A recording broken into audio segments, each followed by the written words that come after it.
All right. Hello, everybody, and welcome to another Maddox Market Musings. Roy and I are happy to have you here. So thanks again for joining us this month to hear our thoughts on the market. And we're going to go through just some general things. There's not as much economic data. Sometimes I like to go through that. But of course, with the shutdown, there's not as much of that to go through. We'll go through some of our typical charts, though. We'll go through actually the whole packet today to go through some different sentiment and breadth readings and things like that. And Roy and I are going to talk about, the things we currently hold still and, our exact, execution plan going from here where we're, prepared for either direction from here in the market. Sort of unclear, where we're going to go from here after these couple of nasty shake days. And that's why we're titling this month's presentation, Chinese Water Torture. Roy suggested this title and I had never heard of it, but it's just the consistent annoyance of water droplets on a victim's head that was practiced sometime in ancient China. So feel free to look that up and learn more about that old practice of just something that seems seemingly small that continues to bother you, for many months, and that's what we've seen here. It's while we had, it seemed like a resolution, or at least the market didn't care. We're seeing the resurgence of some issues with China and more rhetoric. And I know they're meeting. Trump and Xi will meet, I think, next week. But for now, all we have to do, and what the market seems to be doing, is hanging on these tweets. And so it's a question of, will we escalate things? Will we not? Ultimately, there's probably a resolution, but for us, we're not willing to necessarily give back a lot of gains either. If things heat up more on the surface, we're prepared to exit and book some things, protect the downside. Ultimately, we think it gets resolved, but for now, we just want to make sure that we're not going to get caught up in this choppiness, if that's what we're going to see going forward. Because perhaps, looking at some charts, maybe that break on Friday was very significant. Time will tell, but from there, let's get through and get going on this presentation. So again, we're the Maddox Market Musings Meetup group here. What we're about, well, we sort of started with a group of IBD enthusiasts and How to Make Money in Stocks by William O'Neill. We were a group based in Charlotte, and now virtually we reach all over the country and world. And we just like to share our thoughts. We like to, get some discussion from you guys. If you guys have stocks that you're looking at, that'd be great to see. We'll go over what, our thoughts on the market, and we'll go over what we're holding and what's on our buy list, what's on our short list of things. None of this is actually investment advice, so do your own research, please. Consult a financial professional if you want investment advice. We're just going to share our opinions and talk about how we see things and our plan of attack. But feel free to do what you wish with this information. So CANSLIM, this CANSLIM acronym, it's sort of important. I'm just going to leave it up here for a couple of seconds, but this is an acronym for the list of criteria that William O'Neill coined many decades ago. It's a good checklist of what we're looking for in the leaders in the leaders in the market.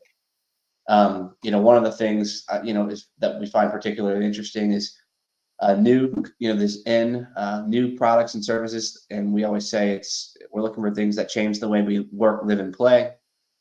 So that's what keeps us on the forefront of what's happening in the world. It's exciting to look for those companies that are changing the world.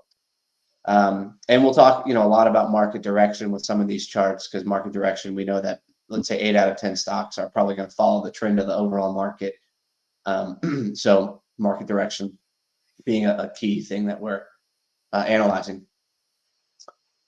For our process, we talk about these three things. We think this is a good high-level grouping of things to have in everyone's process that are important. This kind of sums it up: technical analysis, fundamentals, and macroeconomic analysis. So with technicals, we're looking at things like mostly price. We're talking about the trend too, in particular. We know the trend. It's really the most important thing for us. We are trend followers. We try to, we try to ride the trend as long as we can.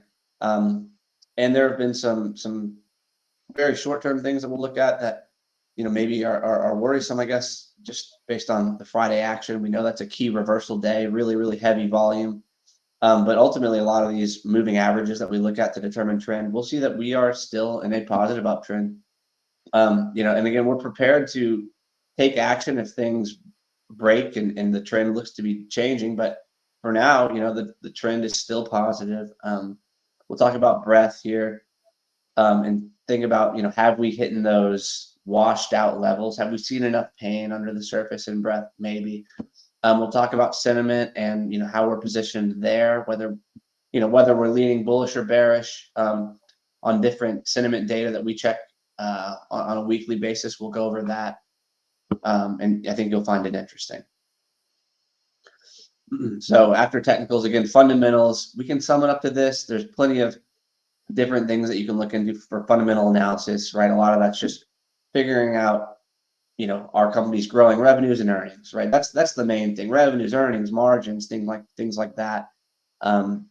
What's the dynamic in the industry, or what's the outlook for a new product, or things like that. Like, what's the outlook for a new space product where they're launching satellites, or is quantum a real thing, right? What the fundamental analysis that goes into that is layers and layers deeper than we're going to go, but there's so much that can be learned through fundamental analysis.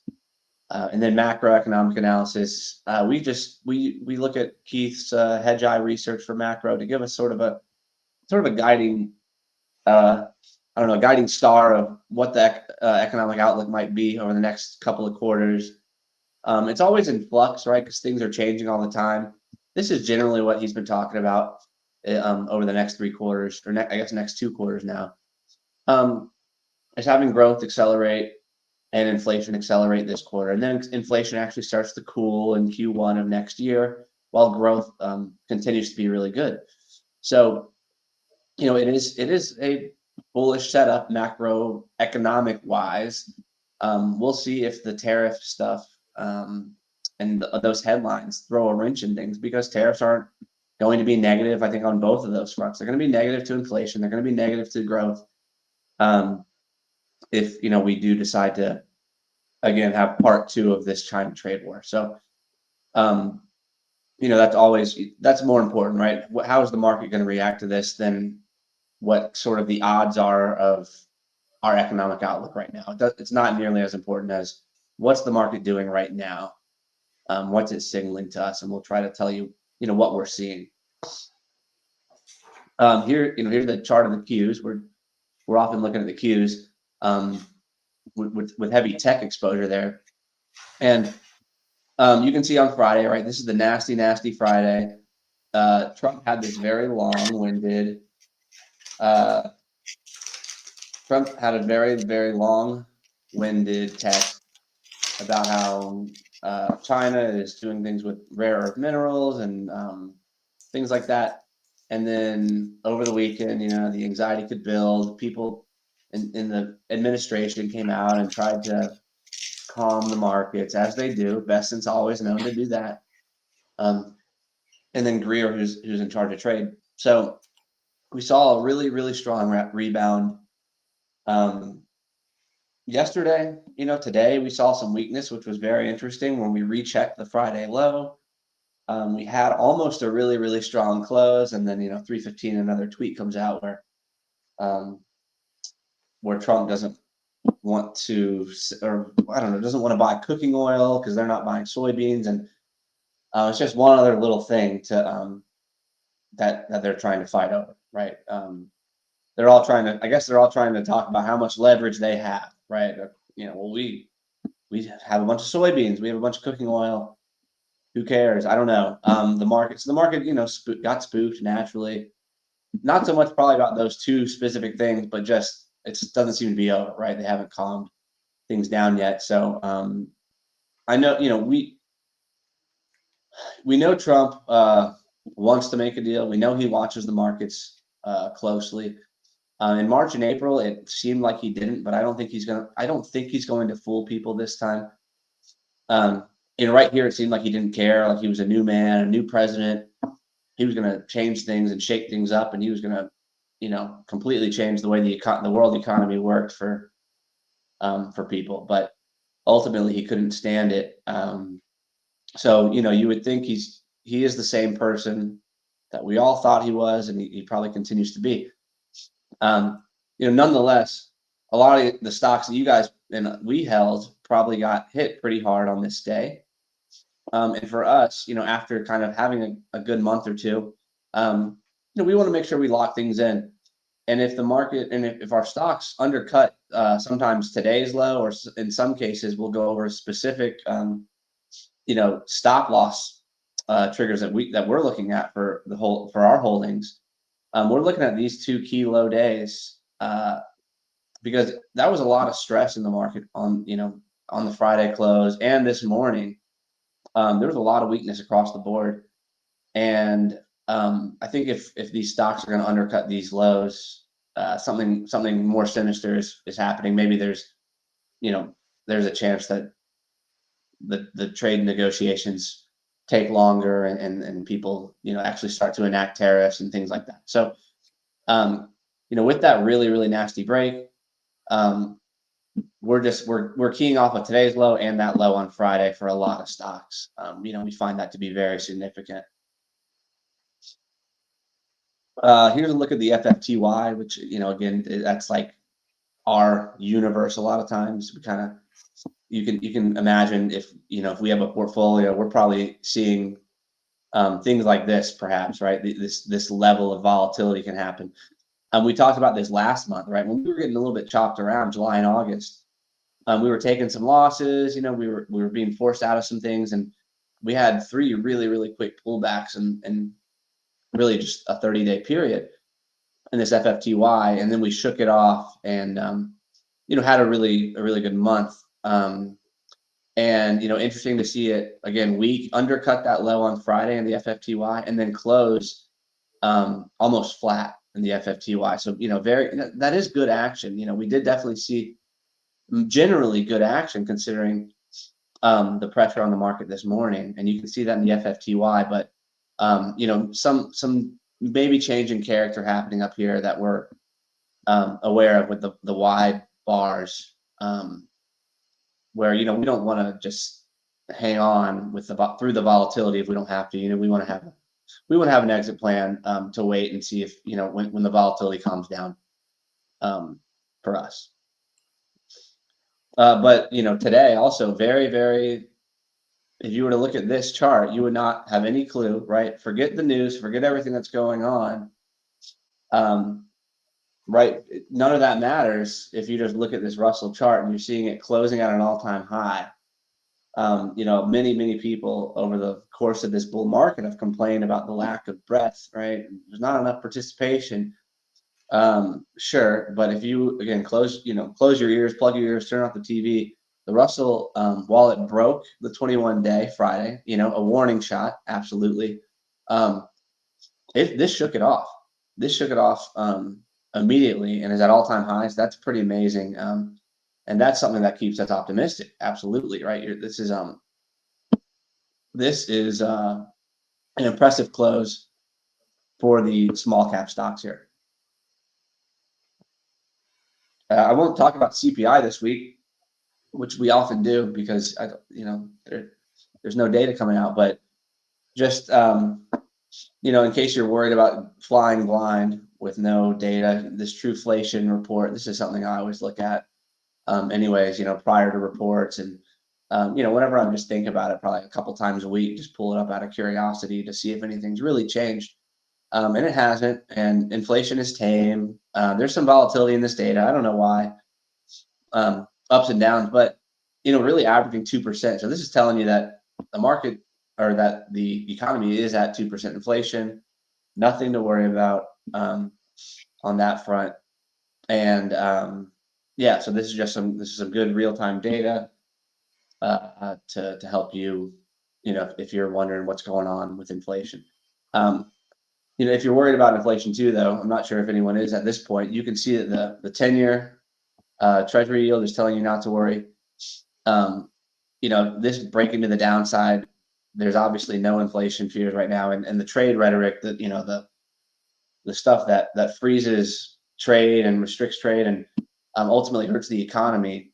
That's clearly playing into here too. In the 10-year and the 30-year, it's the same idea, right? The two main things that go into this yield are long-term inflation and growth expectations. So, when we have issues with China and the global economy through tariffs, that's going to slow the economy and that's going to put pressure on the long end. So, that's the message that's clearly being received with some of that worrisome talk. Same with the crude oil break. I mean, maybe some of this was peace in the Middle East, right? That might have been important for some of that, but then you can't you certainly can't ignore the trade rhetoric as well. You can see what happened in April, right? Oil was a disaster of an asset when trade tensions were peaking. So it's the same thing. At least we've seen it before.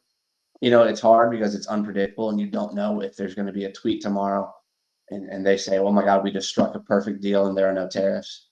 Probably not. But you don't know if Trump's also going to say, oh, 200% tariffs because they're not taking it seriously or something. Ultimately, I guess we know they're not going to settle at something insane, but we'll see what he can do. If he's the deal maker people think he is, I mean, maybe he's got something up his sleeve. Who knows? And then on the short end of Treasury rates, just the 1 and 2 year, there were a couple comments from Jerome Powell today that signaled some rate cuts, I think, and you can see the 1 and 2 year coming down. Whether it's China trade fears, I'm not sure, or if it's some of these comments today too. I think Fed rate cuts continue to get more likely for the rest of the year. Maybe 1 or 2 more still. I wanted to share a couple of things, news items, like just to see a few things that you were dealing with throughout the day today. And these are two, I think, particularly great Twitter follows. So I wanted to give them a shout out. And if you guys don't follow them on Twitter, I highly recommend it. Wall Street Engine is just an unbelievable real-time news source. It's one of the best. I mean, it's free and it's just you absolutely should be subscribed, or not subscribed even, but just follow them and turn on notifications if you're a full-time trader. And this is one of those accounts that you need to follow and have your have those notifications turned on, because just the nature of the market that we're in with these different tariff announcements. But so Jerome Powell, this guy Amit, he talked about it a little bit too. But the data showing the economy is largely where it was in September. Growth is pretty good, but the labor market is a little bit weak. So considering they think the rate cut was justified in September and the economy is very similar, I think that's kind of signaling, right? That's signaling a cut, at least in the next meeting. The Fed chair also said they may end balance sheet runoff in the coming months. That would be very interesting to the, for the markets.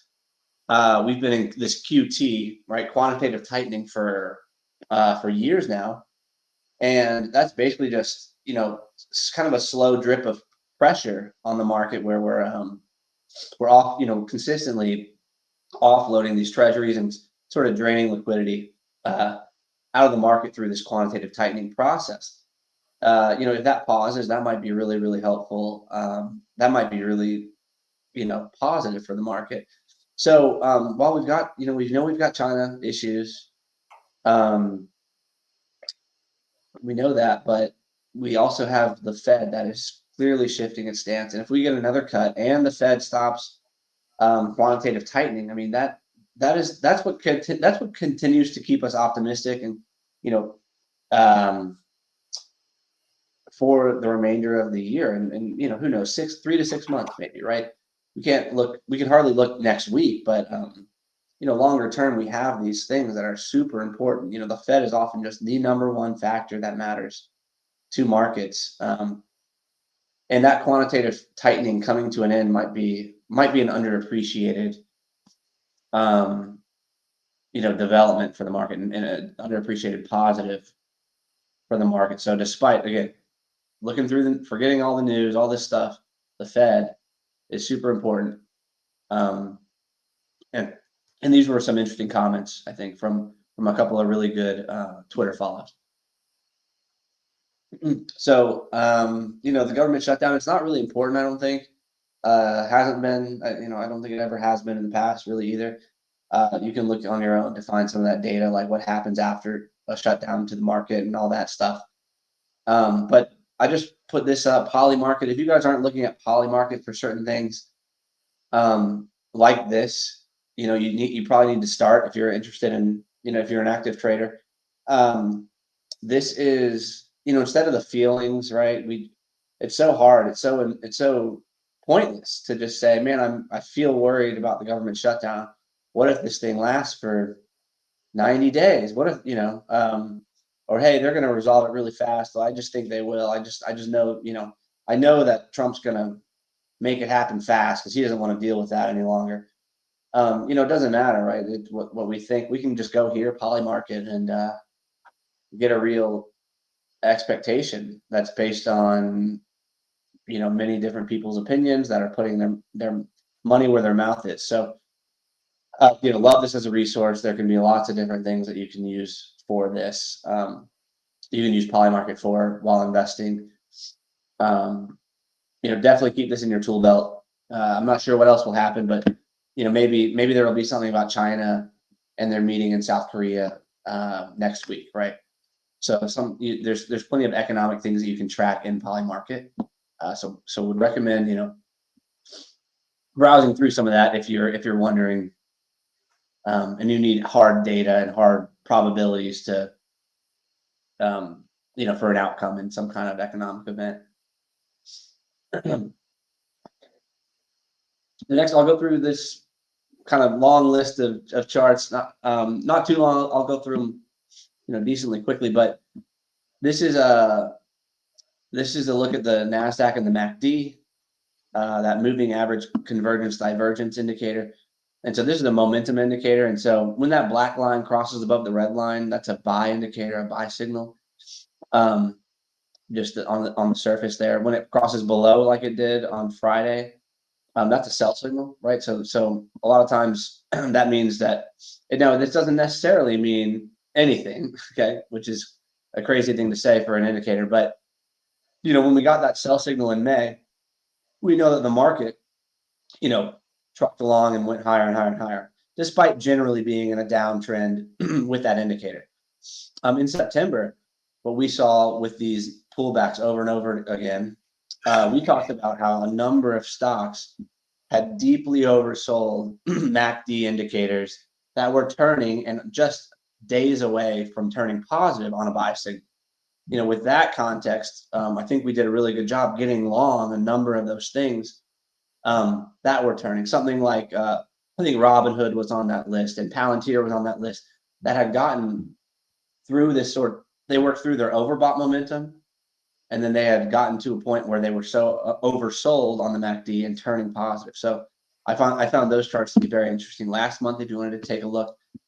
Now we're seeing this. We're seeing the momentum continue to fall and get on that sell signal the last 3 days.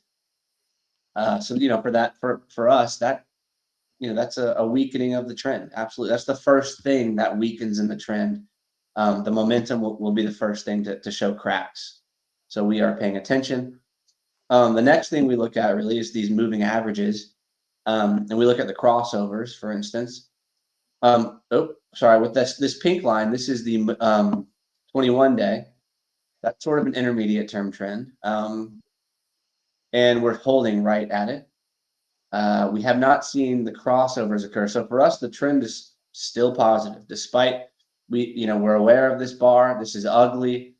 This is now very important too to overcome, and potentially shows a change in character in the market, right? This could be a signal. I wanted to highlight a couple other things where we have these kind of ugly bars. This one in particular, I think, is the most similar. This is back in December of 2025 or 2024. This was on a Fed press release or press conference day, and I think they paused or something. I can't even remember. They decided not to cut anymore or something. So we had an ugly break, and that was sort of a change in character. And maybe you got chopped around a little bit. Things weren't terrible. I think even in this start to the year, we were having a good first 21 days because we were in a lot of the data center stuff that then got hit with DeepSeek on this day. So while this market was choppy, right, there was a clear character change. We actually did find some good leading stocks. So I think that shows that, if we're here and sort of just going to chop around for some time until we get some resolution, there could be some stocks that work. Sure, right? There definitely could be things working. But nonetheless, it was an important day, an important break, and we got an important break right here. The other question is, are we here? And that was the start of a more precipitous decline. Really driven by the tariff fears and the slowing growth expectations because of those tariffs. Hopefully not, right? I don't think Trump is going to put us through that again. I don't know. I don't think that's happening. Are we here where it's a non-trending episodic event where we had this, nasty pullback, like we had 3 of them in this month alone? Is that where we are? Maybe, right? So I think we're in the camp where it's either one of these, okay, where things are going to be smoothed out very quickly and we can power higher because of all the tailwinds we've talked about between the monetary policy and the AI just boom that we continue to see in front of us. Or are we here where, okay, this is going to take some time. We've had a good year. It's been a pretty strong trending market, and maybe it deserves a break. So I think those are our two scenarios that could hold up. And with that in mind, it pays to be a little bit cautious and then just key off the individual stocks that you hold as well, right? So if you've got the individual stocks and you've got profits, make sure you're protecting those. If you own the indexes and you've got a longer term horizon, you may not have to do anything at all. This may be just fine. You may use the 50-day as your number one trend following device for your index holdings. But anyways, that's the question, right? Is this what Roy calls a Mother Teresa day sometimes, where even Mother Teresa had an off day, maybe too, right? Time will tell, but that's what we're objectively noticing in the market. This is that long-term trend that we look at. Nothing at all to worry about here on the long-term trend. With the long-term trend intact, great. We still have to manage risk because we can't tolerate a 10% down, a 10% drawdown in the indexes, because we know that things we own are going to be down 15, 20. If the indexes have a 10% correction. We'll go through some oscillators to give you a sense of how oversold we got. We got modestly, right? There was no super extreme oversold reading, but this is the stocks in the S&P 500 above their 20-day moving average. That hit like 28 on Friday. And you can see, we can bounce off of that, right? So throughout this year, since the bull market started in April, we've only hit that 40% level a few times, and the market's continued to work higher. We hit 28%, and a really, really big butt kicking. We'll be at closer to 10% of stocks above the 20-day. So will we get that? We don't know, of course, but if we are undercutting those lows, from made today and Friday, we will see that, right? That's where we'll see it. And so that's the question, right? If you could sell here, taking out these lows essentially for a lot of our stocks, and hopefully save yourself a little bit of pain. But that also means, these things happen so quickly, very quickly after that, you could see a bottom in the indexes too. But just, is it going to be here at 6,400 in the S&P? Another 200 points, 250 points from there. That's the question. Here's the stocks in the S&P above their 50-day moving average, hit 40. I marked that across here just to see where we've seen that in the past. Like in April of 2024, that was a normal correction, but painful in some things. Like SMCI was topping right there, and Nvidia had a pretty bad pullback in that period of time too. We had this oscillator come down, just undercut 40, and that was enough to then continue the uptrend. In August, when we actually had a really ugly pullback in the indexes, worse than April, we did not have that even come to that 40% level. So 40% is good enough, right? That's the question. It's not extreme, but we think it could be good enough. That's the whole issue that we have here. And here's the stocks above their 200-day for the S&P. Nothing meaningful here, I don't think, but it just is not as volatile. We're going to see a similar thing in the NASDAQ and the stocks. Here's the stocks above their 20-day moving average. It hit 35%. This year, in August, it hit like 25%. So a little bit lower. We've seen, again, other pullbacks where we hit 20%, 20%. So that would be like a really, really good level. This is kind of this is an average pullback in a strong uptrend so far. That's the way it kind of looks. It could be a very tame pullback if it's over, and we can continue. But you can see where 20% is a more meaningful reading on that oscillator. Here's the stocks above their 50-day in the NASDAQ. Again, of course, it came down a little bit. We're slightly above 50% now. And here's stocks above their 200-day moving average, almost at 50%. We have not been able to live over 50% with stocks above their 200-day in the NASDAQ at all the last several years. Interesting phenomenon, but there's that.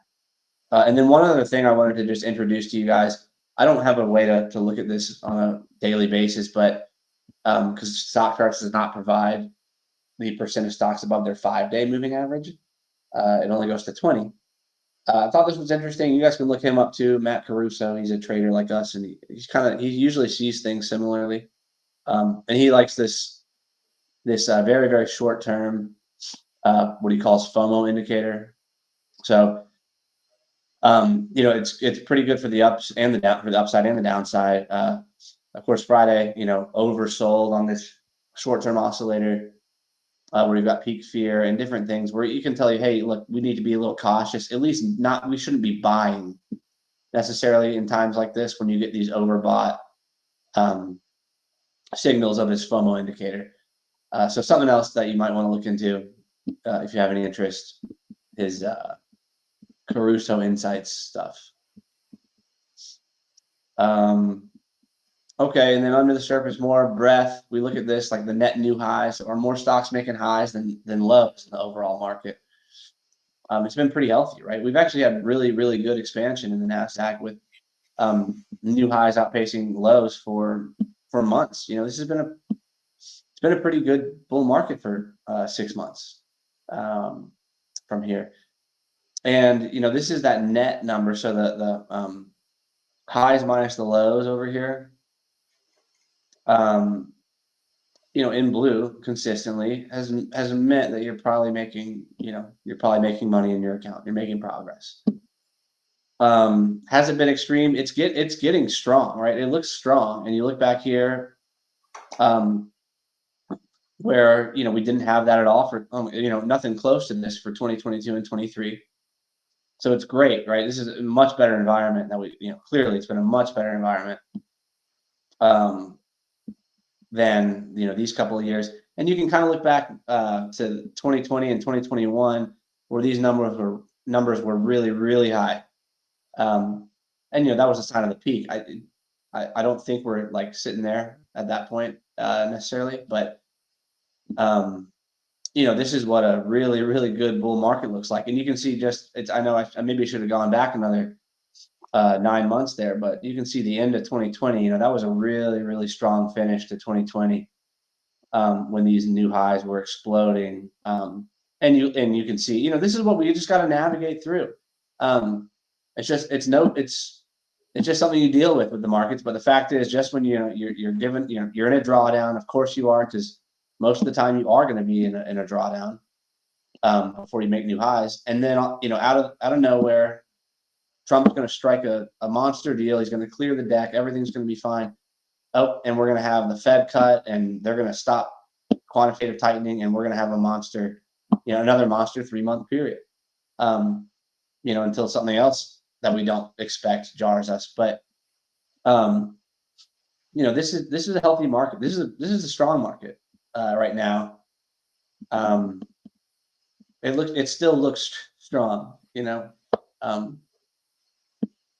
So okay, here's the McClellan oscillator. We use this a lot to give you a sense of how oversold we were. This is the S&P or the New York Stock Exchange McClellan oscillator actually, and we hit minus 200 on that. And you can see, in April we were minus 255.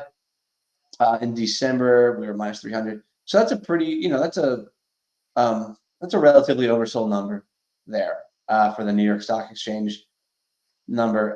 This is the NASDAQ, same oscillator, same calculation, where we're looking for minus 40 to be oversold. We hit minus 36, so we didn't quite get that level of oversold in these stocks here. Really it's not the same picture at all. Right, this was actually oversold. This one not so much. So yeah, it's just neutral right here for the NASDAQ oscillator. Here's the VIX. Something that we look at is, are we living under 20, right? Under 20 is a good investable regime for the VIX. That's where you can take decently large positions and move the needle in some of these stocks. We've had these spikes for a day or two, right? Or for a day or two, where the VIX breaks above $20 and the sky is falling. And I knew it. The VIX is breaking out. Volatility is going. It's going to spike to 30. Things like that. All this talk. That's where we are right now, right? That's the question. And I don't know, right? We don't know. Of course we don't. But the longer the VIX kind of lives up here in this 20 plus range, the more the more difficult it will be.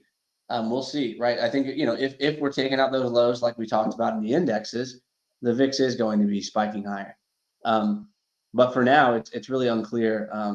It's really unclear, and it's so difficult because it's really not driven by, we know what it's driven by. It's driven by trade policy, which can be changed by one man in an instant. So that it is what it is. But this, 3 days up here, 3 days kind of elevated is making you wonder, if we're gonna potentially drift higher, if we're gonna see it, the trend of volatility increase here. And let's see, the NAAIM, this is the National Association of Active Investment Management. Again, a sentiment indicator that we look at. It's a survey of how long are active investment managers.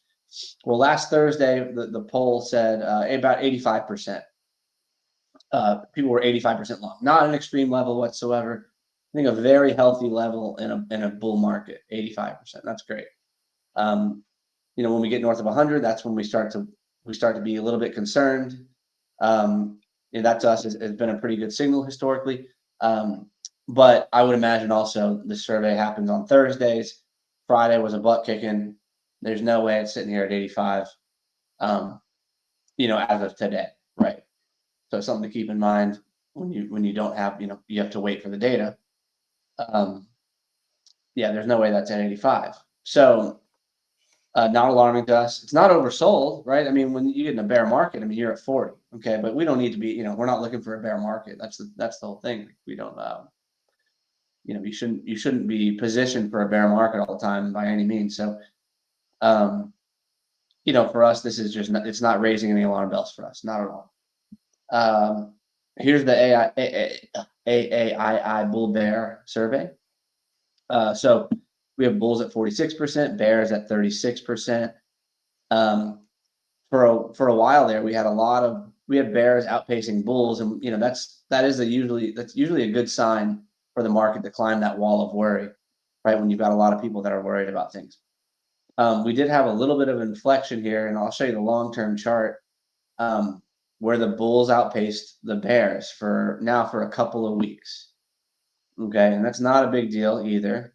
Sometimes when you look back, you can see when the bulls get above 50%, maybe that's something to consider. But we know, again, with this data this week, this is taken on a Wednesday, and we know that there was some ugly stuff on Friday. This is going to change as well. But the fact that bulls are outpacing bears, definitely not alarming. I've said this many times in the past. You need bulls in a bull market, as you should, to continue to ride that positive trend. And one of the things that people have talked about is this is the most hated V-shaped rally ever. Maybe it is. You look at this. This has been that was a long period. This was months of bears outpacing bulls, and then we just rallied in the face of those people. For much of this year. So that's interesting in itself when you consider here's the market doing its V shape, and then here's the sentiment, which is declining and V shaping now to catch up. So again, not actionable at all. There's nothing here, but nothing signaling exuberance in this survey at all either. This is something too that I just pull up for real-time data because this updates, I don't know, maybe minute by minute, the CNN Fear and Greed Index. Not a huge fan of CNN, but they do good work here. This exists, and I like it as a tool. And this is in the fear bucket, which is also so crazy to me. When fear picks up so quickly, we're down. The indexes are down what 3%, right, from the highs, and we're already teetering in this fear level. It's pretty fascinating. So on this basis, we're going to be, again, if we undercut the lows, the thing is locking in gains, but also you're going to see fear. It looks like spike, and the VIX spike, and all this stuff just happened so fast. But the fact is, this kind of gives me some comfort, realizing that fear is already kind of elevated. We've seen this before. We know that trade tensions can be very significant for the market. Although, cool heads should tell you that Trump will not do something to devastate the economy. Here's a timeline of that where you've got. I should have tried to download this data and put it next to the chart it with the S&P, which I will do next month probably. But here's an interesting, look at that chart over time, just so you can understand relative to where we are. Versus, okay, the bear market low, that was really, really, low at probably 1 or 2 down there. We're at 25, and that is, look at that. That's a big decline. And, in the fear index here, over the last, 3 months. So, people aren't necessarily greedy, although we're seeing a lot of things rally hard that are speculative.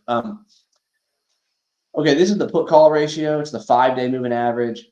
It's not updated for today. It takes some time, but red, would signal some complacency. Green, significant fear. This is a long way to go, right, to get to a spike. And that's really all we're looking for, spikes to, as buy signals. Where a lot of these have been marked in the past, and very important lows in the indexes have occurred when this ratio spikes above 1.15. We're hovering down here lower. I don't know, not much to say. I know that on Friday, The single day put call ratio was like 0.98, so it was somewhere up here. You can see Monday was kind of low, and I bet today, is somewhere up here too. So we'll see if that, that average, I'm sure will drift up. It'll probably drift up to 0.9 or something. Who knows? 0.9 to including today's data. This is another thing for credit conditions. We know how important credit is to the economy, and then the leverage in the system and all this. That's what kind of accelerates the downside for a lot of these moves, and we'll get into that with crypto as well, right? Where there was clearly a lot of leverage in the system there. But this credit spread spiked a lot on Friday as well, and as you'd expect, it's something we're going to keep an eye on, and something that's maybe you've heard in the news too, something specific, right? Jefferies and maybe a few of these other banks, they have this a lot of exposure to an auto parts manufacturer. And so they're getting hit, right? So Jefferies has they probably have a relatively smaller book of business and a larger exposure to this particular customer. So, all these things seem to happen at the same time, right? That's what happens in these pullbacks. It's headline after headline, issue after issue. Whether it's this person going bankrupt, tariffs happening, or whatever, heating up, and a crypto flash crash, things like that. They all happen at the same time, and that's what fuels those corrections in the market. But something else to notice, despite Jefferies, I just highlighted the high yield spread spiking a little bit. Financials got hit hard on Friday, and they rebounded almost entirely today. And they would have recovered entirely had not Trump tweeted in the last 30 minutes of the market trading day. So this is XLF. We had some banks report. We had JP Morgan and Citi and Goldman Sachs and Wells Fargo all report today. And so you can see very interesting stuff where we opened lower and we closed really, much higher in the financials. Same with this is a regional S&P regional bank ETF, and then same deal, actually much stronger than the larger XLF financials sector banks. So telling you, first of all, I know we gave back a little bit from that tariff talk, but the fact is it completely got back everything since the tariff news first surfaced on Friday. So that's keeping us. I mean, I know that keeps us constructive. If the banks are going to be okay, if the banks are signaling things are all right, and you're erasing those losses from when trade rhetoric supposedly heated up, well, I think that's an important signal, about the health of the economy, despite, or the expectations of the economy, despite the trade tensions supposedly getting worse. Here's a look at the rest of the world, just to give you an idea. Okay, the rest of the world largely looks strong. They broke out with with us. It had an ugly day too on Friday, and now so far this week up 1.7%. So getting some of that back, just like us. But that's good to see. It's a global expansion at this point. Bitcoin, this was fascinating to us. It's one of the fundamental ideas we like so much, but and we did not sell on Friday when there was sort of this clear dislocation and panic, and so one of these kind of exceptional events that honestly that happened more often than you'd like to see in any asset. But the fact is, there was quite a bit of panic in Bitcoin.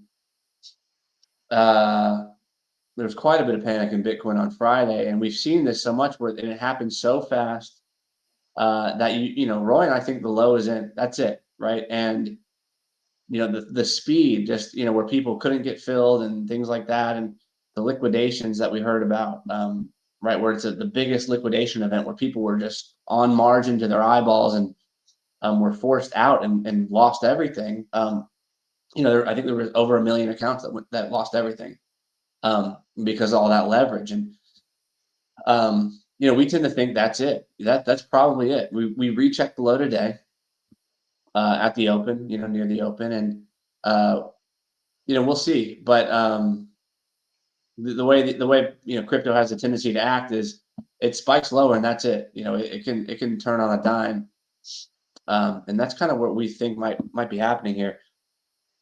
And again, these are like some of those things I talked about, the liquidation events, right? So this is when people are getting margin called and they're forced out of their positions because they're up to their eyeballs in leverage. And um, you can see the history of a lot of these. What happened and when were they? When all these people were forced to liquidate because of a flash crash in Bitcoin.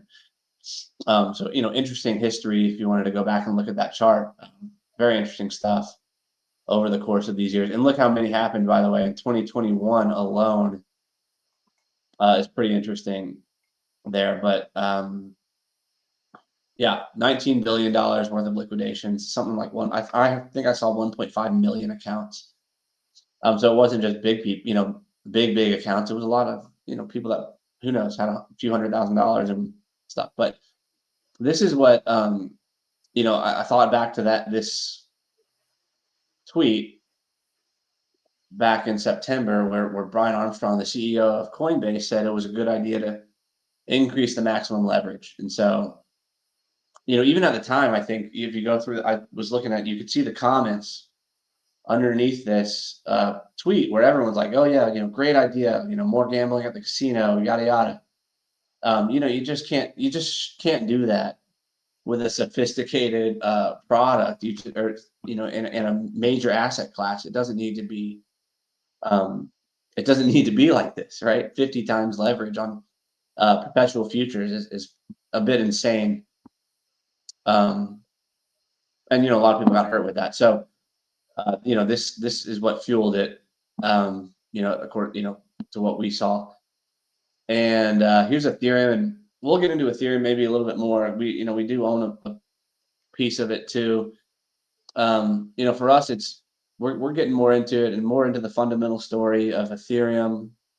Certainly, just as payment rails, as the smart contract operator, as building different things on it, right? It's more versatile than Bitcoin. That's always been the case.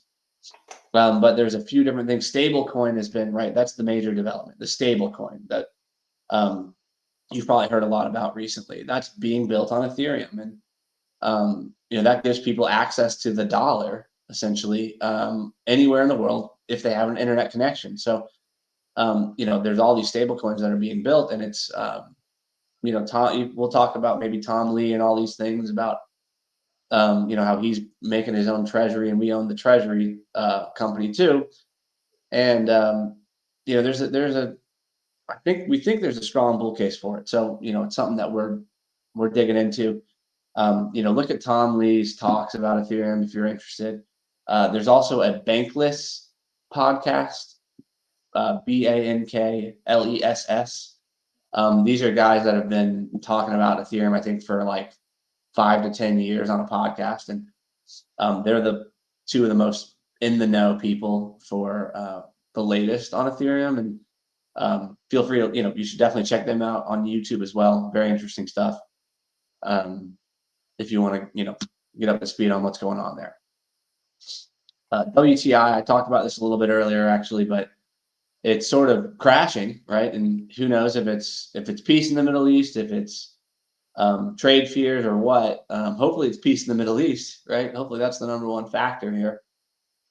We know that it's good for inflation too, right? If you're looking at, if you could pick one chart to look at and say, okay, inflation's not going to be so bad, the CPI report's going to be pretty good for the next couple of months, you should look at oil.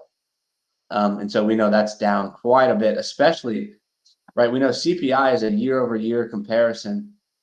You happen to have this, now you've got this crash in oil prices down here towards $60 a barrel. And that's going to be compared to October here, where you had a spike in oil in the meantime, closer to 72, let's say on average. That's a 20% decline in oil year over year. That's going to flow into the CPI report, for the year over year basis. So that timing is, that's certainly interesting and positive when you're thinking about what the Fed is able to do. Um, and now you might be saying, well, shoot, there's, oil's down, but gold's up. So that's certainly showing us inflation. But gold, I don't think gold really affects inflation, to be honest, like oil does. It's not really the same. It's really just the currency and just shows the liquidity environment that we're in. Gold, and you can see a lot of the speculative names that we'll probably talk about, like the quantum stuff and, quantum computers and space stocks that have been really, really strong. And some of these, what Roy and I always call second tier names, are acting so strong, but they're just really hard for us to buy, considering they don't have, a lot of them don't have hardly any revenue, or it's not the liquid leader. It's not the institutional favorite. It's something like Serve Robotics or SoundHound or ASTS, or whatever, a bunch of these different things. Symbotic, was one I think we were looking at today. There's a lot of liquidity out there, and there's a lot of these high flying names.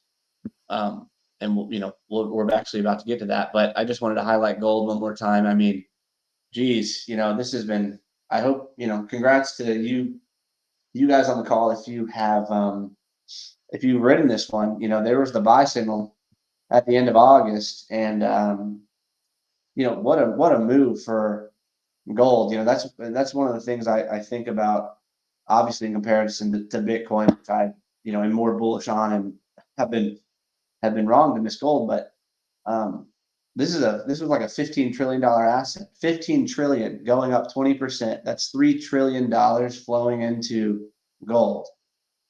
And if you're wondering if it's crazy to say, Bitcoin can go to 200,000, well, that's 3 trillion. That's less than 3 trillion. That's like $2.5 trillion.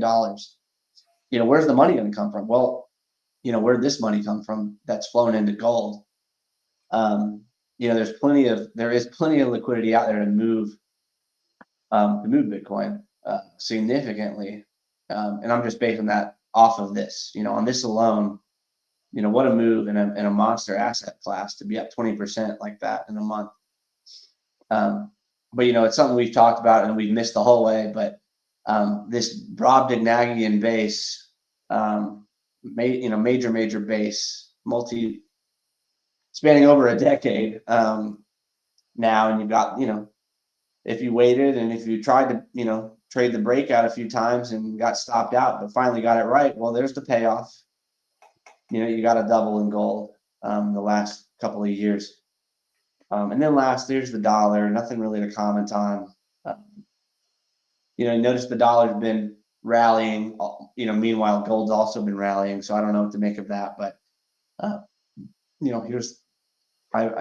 have no takeaway from the U.S. dollar chart whatsoever. But here it is nonetheless. And let's see. With that, I mean, I'm going to conclude my part and pass it over to Roy. I appreciate you guys joining us. I hope those data points are interesting. And hopefully you found that helpful. And hopefully, some of these resources that maybe you haven't looked at or don't look at very often, you can add that to your tool belt from there. And Roy's going to go over our stocks. He's going to probably go over what we own. He's going to talk about our, we've got a decisive plan really in place to protect ourselves mostly in the coming days if the market becomes more hostile. So Roy, with that, I'll hand it over to you. Do you want me to share your screen? Yes, please. I see Twitter up. Do you want your Twitter page up Yeah. right there? Okay. Yeah. Got it. Okay, guys. Again, thank you so much for attending this evening. We know your time is very important. We use this as an opportunity to really share our views. And Wes and I, we talk about this and watch the markets, of course, all day, 12 hours a day, every day. And we wanted to share with you some of our thoughts. We think they might be useful for you in terms of helping you navigate through the ups and downs in the market, particularly when there's a lot of volatility in the market. And after doing this 38 years, you have to have a plan of action. So the question that you must ask yourself is, do you have too much risk? And can you sleep at night? And how can you control your downside? And how do you manage the risk on the downside? And do you have an exit strategy? So all these things are very, very important from a fundamental basis. If you're a rookie or if you're a professional money manager, all these things are very, very important in terms of monitoring price, because price is the final arbiter. All the things that we're sharing with you tonight, are basically some tools that you can utilize and put in your toolbox. You know, by no means do we have all the ideas and all the tools that you need, but we have the tools that we need. We have the tools that work for us in our toolbox. So we encourage you to take from what you can from a presentation like this and incorporate it into your trading style. If you find something that you can utilize that will work and enhance your results and enhance your longevity in the market, then we will have done a great thing tonight by sharing that to you. So this is our Twitter page. So this is my Twitter page at Roy L. Maddox, and you can go back and look years. So you can go back and look years about our comments. And these are comments from Wes and I that are posted on my Twitter feed. But Wes and I discuss all these comments ad nauseum. So you can go back years. And what's useful is you can see how we operated, how we navigated through the ups and downs in the market. And we think that's useful. We think it's also useful to have a notebook. And I have an Amazon script, and that's what I use to digitally keep a record of all of our thoughts on a day-to-day basis. And that's very useful because you can go back and you can study your thoughts, and you can, you can see if you were right or if you were wrong. And that's quite useful in helping you navigate through periods like this. So just wanted to point out our Twitter feed right here. We're very, very active and anytime there's tremendous volatility in the market, we're going to comment on it. So we think our comments are quite useful, and the comments might be able to help you in terms of managing your individual portfolio as well. So the things that we're talking about today and tonight that Wes and I are stressing, we want you to preserve your mental capital. It's all about confidence in this business. So you want to protect your mental capital. You don't want to be too leveraged. You don't want to be leveraged at all when the market's in a correction.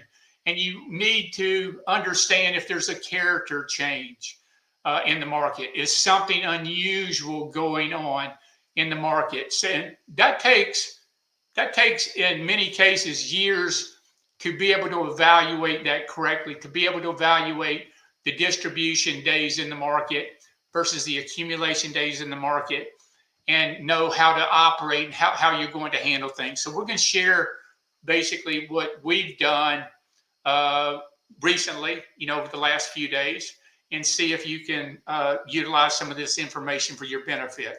So let me go and pull up Market Surge. This is an IBD product, and we find it to be very useful, their charting program.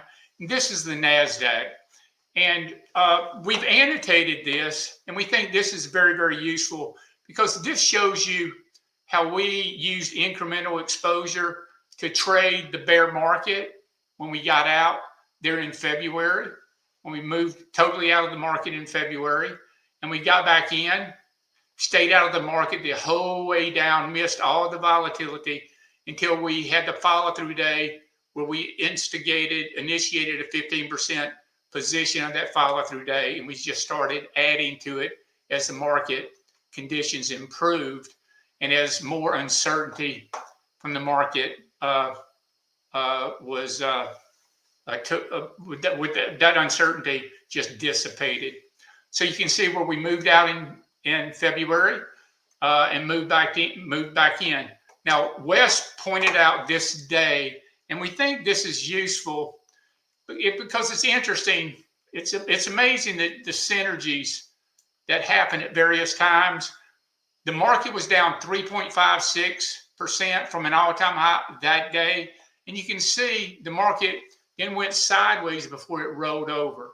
In this particular case, we had a 3.6% day to the downside 2 days ago. That was Friday, totally out of the blue based on the Trump and China tariff debates again, and the rhetoric that hit the marketplace from Trump and President Xi and so forth.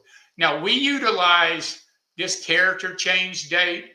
We were 100% long, and we sold 30%. We sold all of our index longs. So we sold all of our index longs that day on the character change because we noticed the move after this nice move up, and we noticed the break. Of course, we noticed the break. The NASDAQ was down 800 points, but down 300 points or so, 350 points. We liquidated our indexes because we wanted to lock in our gains, for one thing. We wanted to lock in our gains, and we felt like we had too much exposure based on the market position. So that's what we did. Now, when you look at it on an intraday basis, you can see how gripping and how fast this occurred. And you had to be sitting here. And see, this is the NASDAQ on the intraday basis from Friday, Monday, and Tuesday. So we ended up taking, probably right in here in this area when the market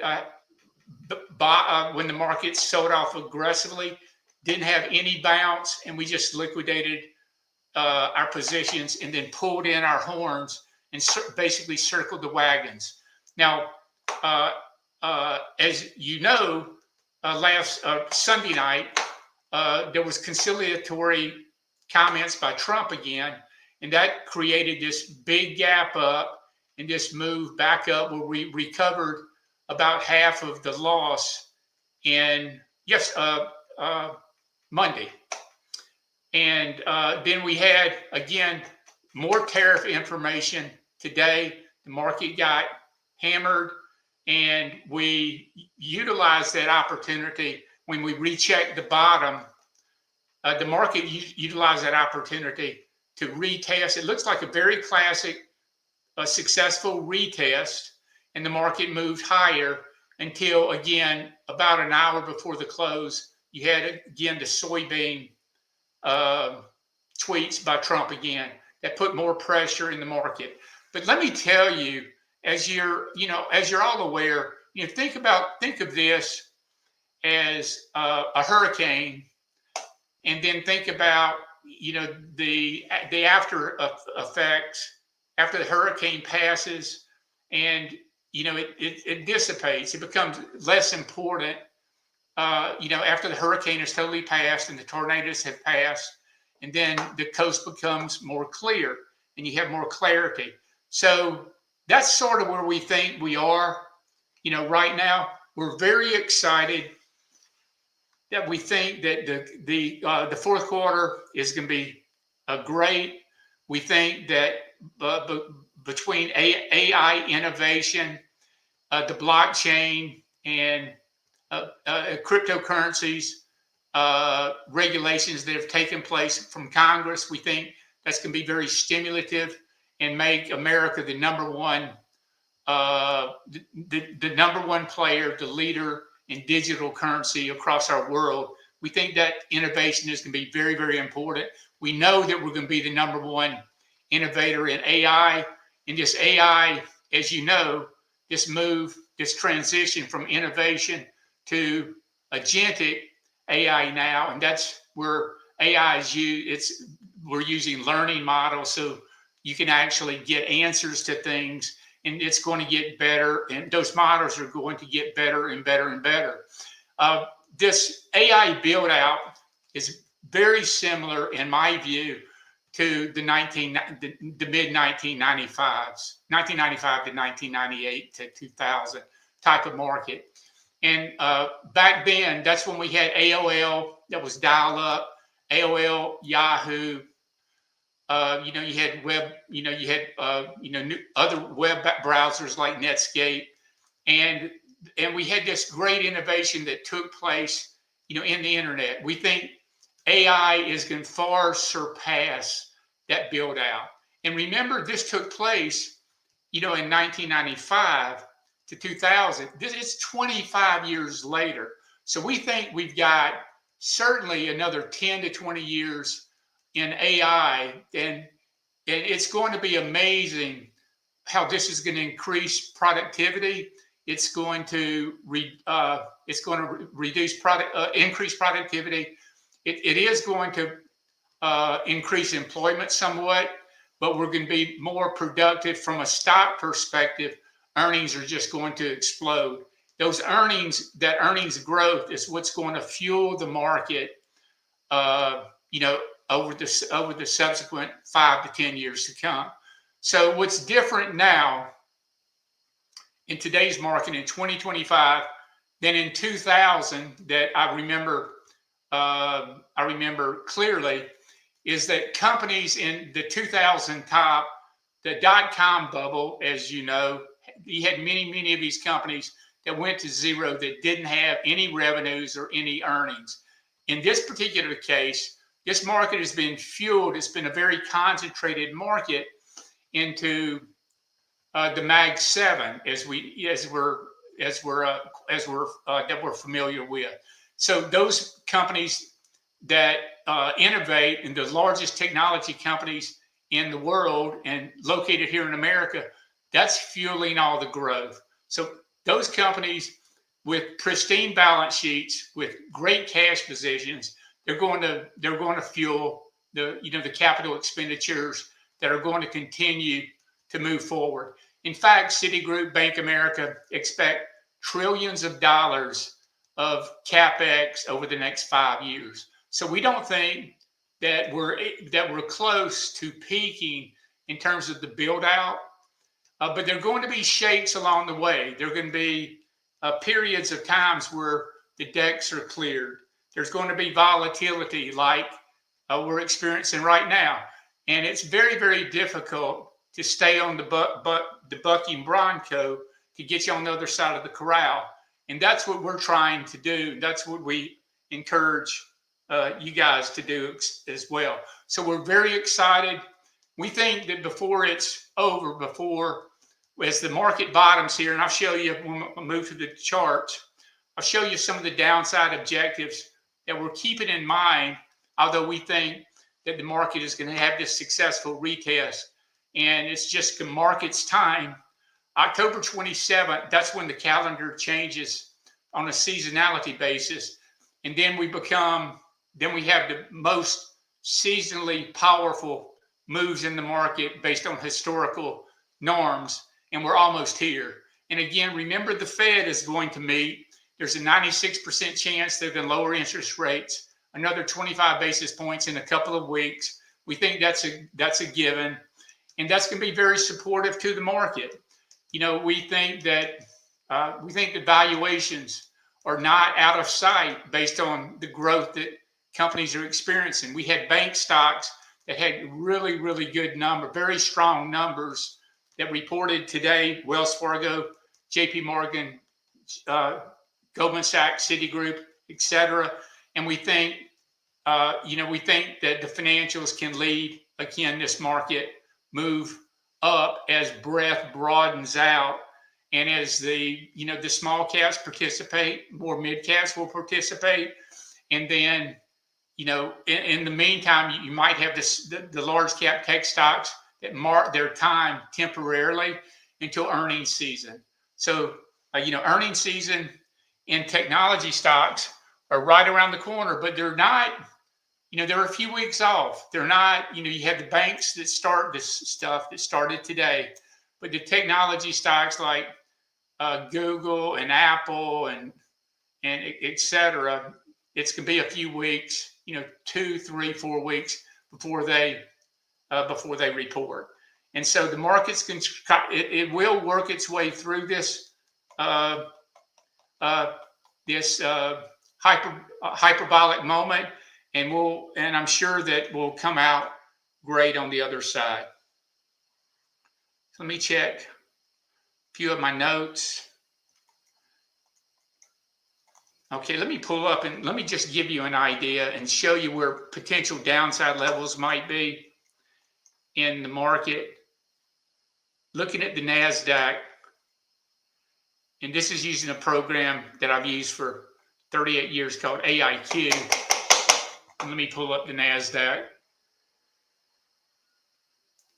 As Wesley said, we're only modestly off, about 3% off the highs.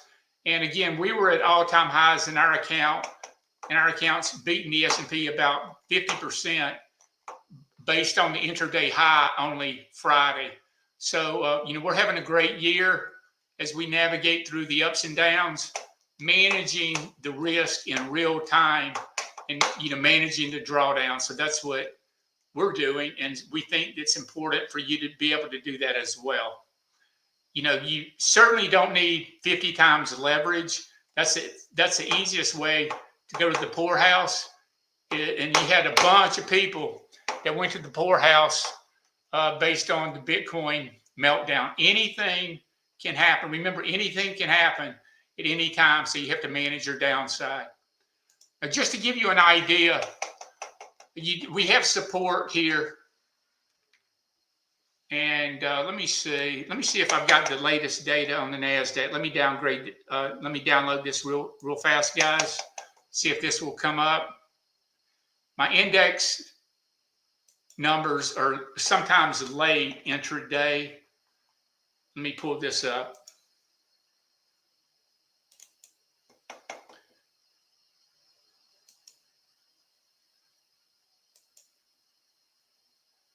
On the market. Reload my data.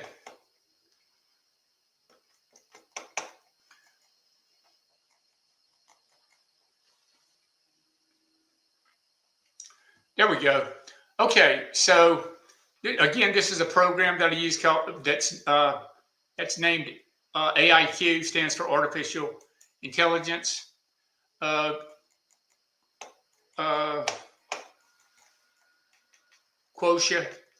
Quota. And you can see that I've drawn a simple Fibonacci retracement, and this is from the all-time high. Support in the market, it's going to be, when you're in a market uptrend, it's going to be the 10-day first, that's the green line, which is the 10-day, followed by the 21-day, which is the light blue line, and the 50-day is the yellow line. Now we're still in an uptrend, and an uptrend that we call an uptrend a time in the market where the 10-day is above the 21-day. The 10-day EMA is above the 21-day EMA, and you can see that even though the market has sold off, the green line is still above the magenta line. So we're still in a market uptrend in our view. And for us being in an intermediate term uptrend as well, you want to see the magenta line, the blue line above the yellow line. And that certainly is the case. So from our perspective, we would say the market is still in an intermediate term uptrend. And for us being in a long-term view of the market, we want to be above 2 weeks. We want to have we don't want to be below the 30-week moving average 2 consecutive weeks. So 2 consecutive weeks below the 30-week moving average would constitute moving us from a short-term and intermediate term to a long-term downtrend. So when that situation happens, we'll typically have zero exposure. So we want to avoid the devastation that can occur when you go through a bear market. And while satisfying ourselves and identifying the next new market leaders that might go up, 50 to 100%. So, it's a balancing act there. So you can see that we had this big break of 3.6%, just like we had back here over here in December. Very clear, similar type of pattern. And we had that inside day, the big move up. And then we had this very, very nice retest that it looks like it's been successful. But again, anything can happen overnight. Anything can happen in the next few days to impact the market on a short-term basis. In this particular case, this is really, in our view, as bad as it might get. And at this, we might come in on the NASDAQ to this 23.6 Fibonacci level right here. That makes sense to us that the market might come down, 5 to 8%, and then move higher based on the favorable things that are coming down the pipe in terms of the Fed lowering interest rates, earnings coming out, and then having this great season of seasonality in the fourth quarter. So that's what you might see, you might expect on a worst case scenario. Because again, guys, remember, bank stocks went up today on the news. I think, people are going to be gaming this just like investors have gained the January effect. The January effect, it would, you have different components of that. What happens the first 5 days of January?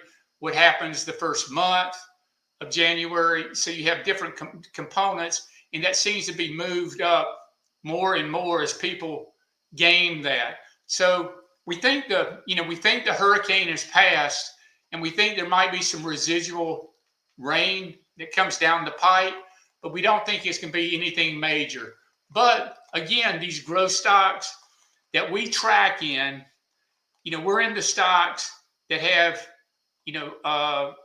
high average true ranges, but those are the stocks where you truly move the needle with your own investment results. But you've got to be so tight on your stops, you can never let your guard down.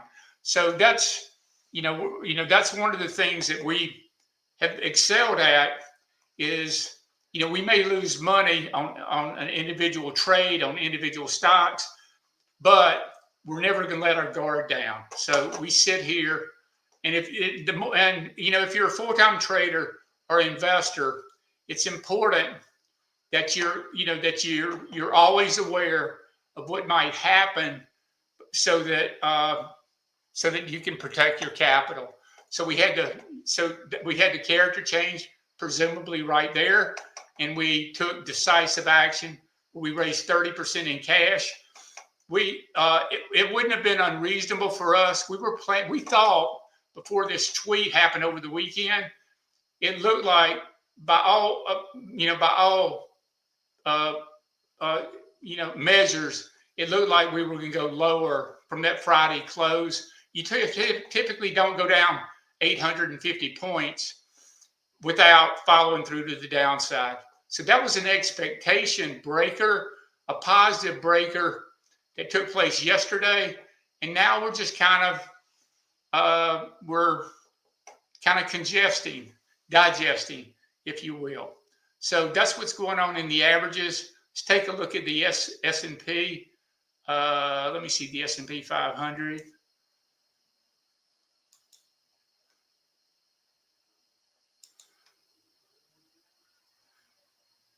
Close this, pull it back up.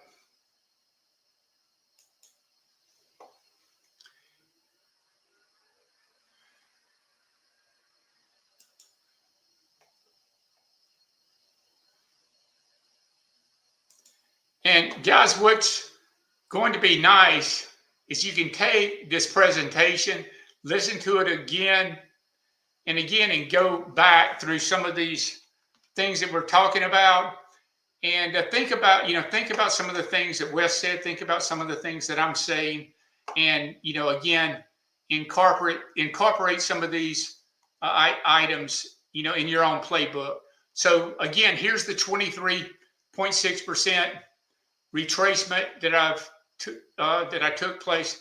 This is a retracement, Fibonacci retracement from the bottom in April, the absolute bottom, to the absolute top. And you can see that the 23.6% suggests that worst case scenario, you go to 6,300. If you get a move like that, it's going to be, you're going to be short term under pressure, and more than likely we're going to be, we'll be selling more and more stocks, because you don't know if this level is going to hold or not. We can't guess what information is going to hit the marketplace. How this news is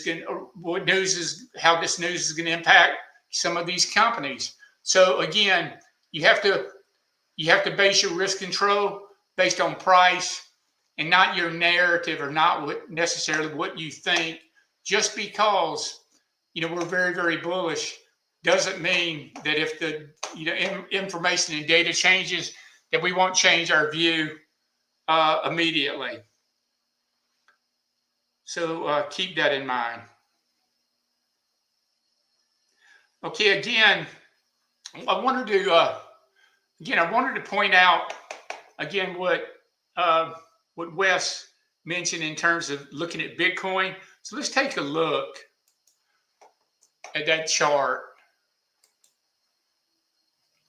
And this is a Bitcoin chart using stock charts, and this is the liquidation day. And actually, this is a perfect look at this setup, guys. You can see the MACD was in a very robust positive position. We had bottomed a month before. We had made this move all the way to new highs, and we're waiting for, we're finally thinking that we got through this 124 area, 122 area, and we're ready to go. As many of you are aware, you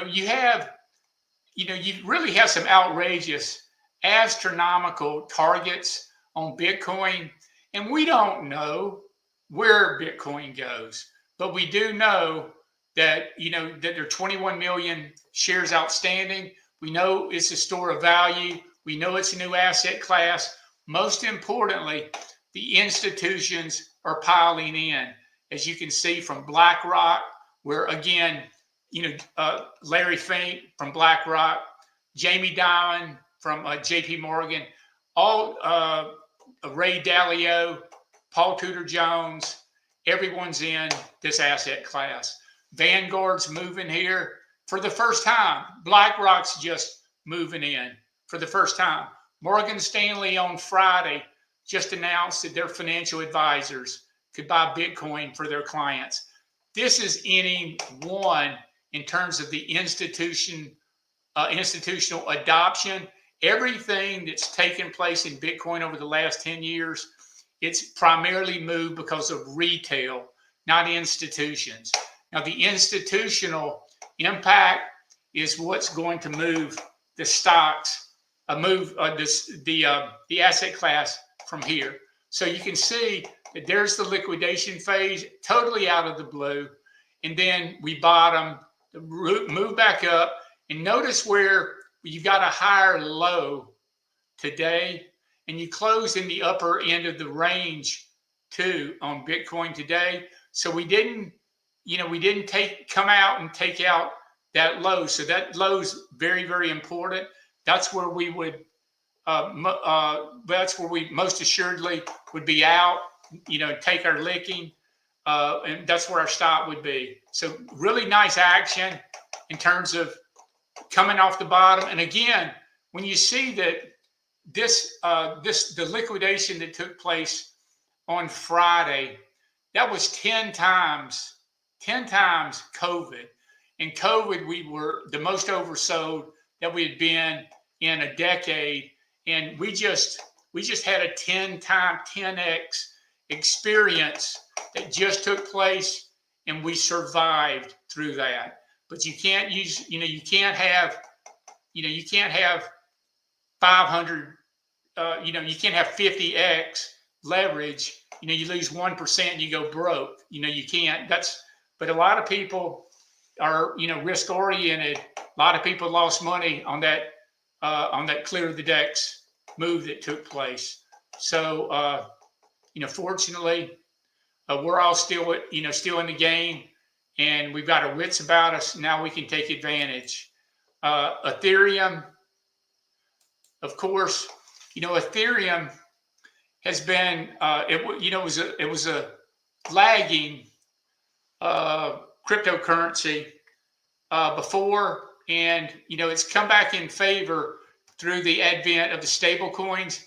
Tom Lee said we've got $254 billion in stable coins. Stable coins is nothing more than an instrument that's backed by 100% by the U.S. Treasury, by U.S. Treasuries, so that there's when you buy a stable coin, it's as if you're buying a U.S. dollar that can be distributed worldwide digitally, anywhere in the world, anywhere where there's an internet at seemingly no cost as well. So we're in this Bitcoin moment, and stable coins is the application.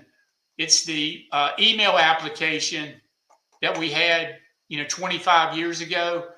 The adoption of stable coins through the Genius Act and the SEC Project Crypto, that regulation, that has firmly established us as the leader. And these smart contracts and tokenization is where everything's going on the blockchain. Everything's going on the blockchain, so everything can be disseminated and sold, bought and sold with 100% transparency. That's those smart contracts, that tokenization. It's going to change the world. It's the biggest advancement in the financial marketplace that we've had in 100 years, and it's early, and it's being supported by Trump and our government. So that's it's very, very important. So you had Ethereum again.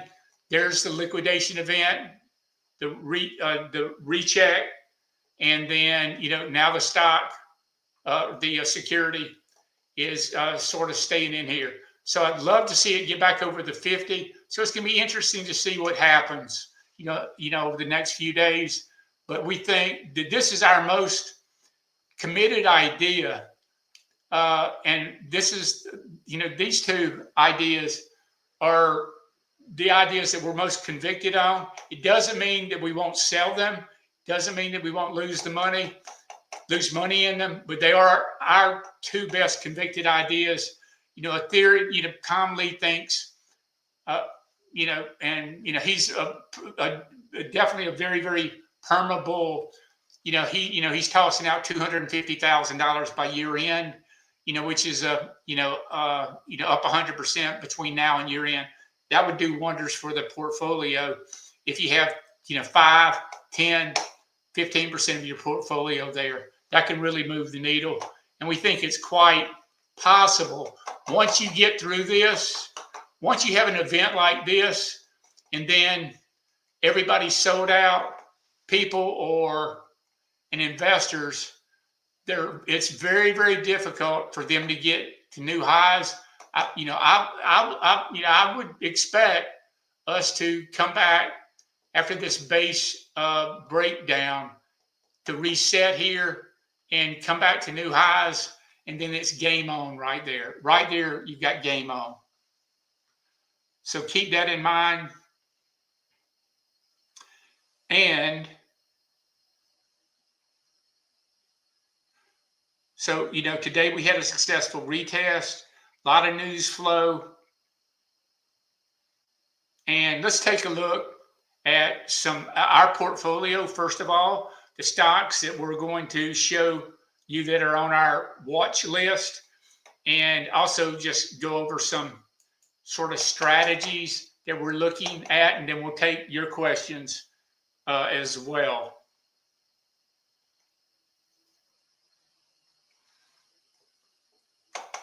So let me change this. And I'm going to, we're going to take you through our playbook. And again, our playbook, we might be totally right, totally wrong, but we have a playbook and a plan of action so that we're not going to, we're not going to be running around with the chicken with our head cut off if we get something that's not to our liking and it doesn't agree with us. So we're, again, it's serious money, serious business, and managing the upside, the downside is most important. The upside takes care of itself.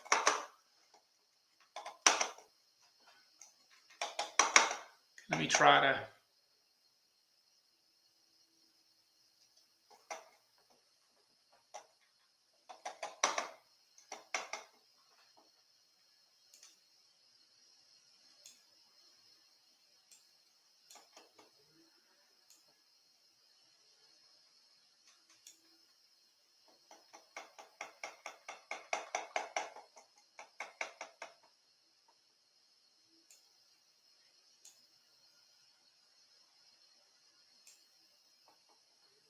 Okay, this is what I'm looking for.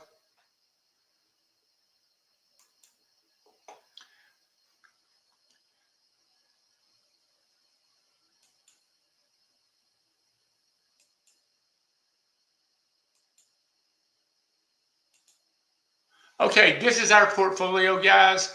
So you can take a screenshot of this.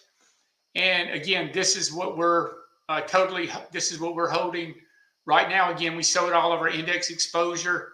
We did buy, and I'll get to this, we did buy 1.5% position in Credo, just guessing that it would bottom here, only a 1.5% position, very, very small stake, and that we may sell tomorrow. If it doesn't turn tomorrow, we'll exit that position with no no harm, no foul.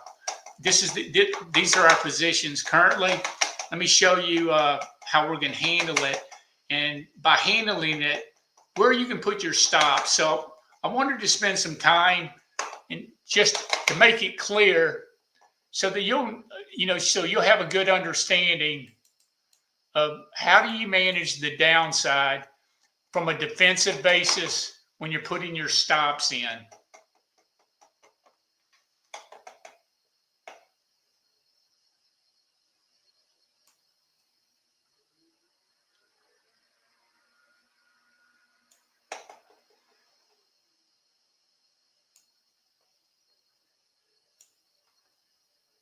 Drop this down.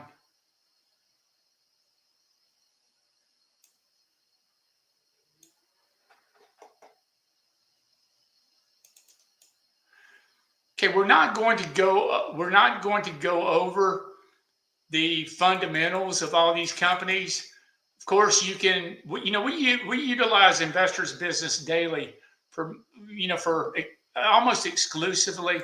Although we use Briefing.com and The Fly and other services like FinViz for news services, but we primarily use Investors Business Daily, their digital vision, for most of our research.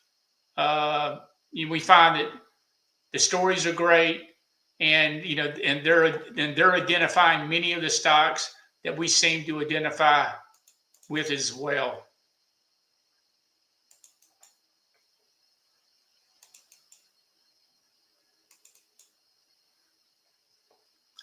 Okay, APOD. This is a stock that we've got about a 50% gain in, that we bought. You can see we mentioned it on Twitter. If you check our Twitter feed, you can see that where we bought that. What we try to do is on Twitter, we try to put every stock exactly when we buy it and at the price that we buy it, so that you can follow it. And we do that, we do that for our existing customers, as well as all the followers on Twitter that follow us, because we're 100% transparent, and we want to have the record there that, okay, this is when we bought something, for better or for worse, for good or for bad, so that you can go back and you can look for yourself. Well, how many of these calls have been, profitable and truly good or now? How much of those have made money? And I assure you that, we've had, dozens and dozens and dozens of stocks over the past 5 years that have made, made a fortune for us and our clients. Okay, so here's APLD, and it's of course, it's in the data center area. You can see that the stock's in a nice uptrend. We bought the stock, I think, probably like right in here when it pulled back to the 10-day, turned up. I think we bought it this day or that day. We had a nice profit going into the earnings. I think we got a 5 or 6% position now, and the gap up, the move down, and you can see the retest. It's showing up 80 cents right now. We're going to use this low of 32.79. So if this stock takes out 32.79, and remember, we've got hundreds of thousands of shares of this. We don't want it to come to the 10-day, which would be totally normal.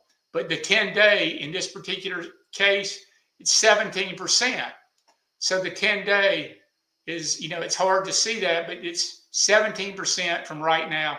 So we'll sell this taking out today's low. And, we almost sold a little bit of it today on the move, on the open, to then, sold half. We could have sold half and bought it back, going into all-time high territory again right there. And again, we might use some type of strategy like that, but we're using today's low for our stop to lock in our gain. If we use today's low, we'll give up 7, and instead of making 50%, we'll make 43% on the position. So very, very nice bankable stock. BMNR's the Treasury. It's the Treasury. Tom Lee. Ethereum experiment, if you will. And by the way, if you can go to Tom Lee on YouTube and get some terrific research, terrific ideas, but we're very, very bullish here. Tom Lee believes, based on the relationship between Bitcoin price and Ethereum, that he's actually, if you go back to when Bitcoin peaked earlier, when it was at all-time highs, the numbers are staggering where he thinks Ethereum is going. So, Ethereum is trading at roughly $4,000 right now. And Tom Lee's got a target in the next year of $16,000, up fourfold in Ethereum. If Ethereum moves, this BMNR, much like MicroStrategy, when MicroStrategy just acquired more and more Bitcoin, issued stock, issued convertibles, issued secondaries to buy Bitcoin, and of course, you had like a 30 or 40x move in MicroStrategy over the last 5 years. So Tom Lee's looking to do the very same thing with Ethereum, because he thinks Ethereum is, it's the wave of the future in terms of the build out and the blockchain. And, the majority of people are building, stable coin models on the blockchain using Ethereum. And so, consequently, the price with Ethereum should move higher. BWXT, it's a power company. We bought 5% of this today. And the reason that this stock got our attention is this stock's making a new high while the market is under pressure. The market's getting hammered, and yet this stock's making a new high. And this is, for us, it's very, very compelling when we see the electricity needs that are going to be required for running large language models and through these data centers all across our country, all across the world, really. The electricity and power that's going to be required is going to be enormous. And this is a company that specializes primarily in the nuclear area. And we think nuclear is going to be a big backstop, over the next 5 years. It's not going to happen overnight, but BWXT is the first one that signed the big government contract. You can see you signed the big government contract. The stock moved up to 189. You can see the volume, and you can see the pullback.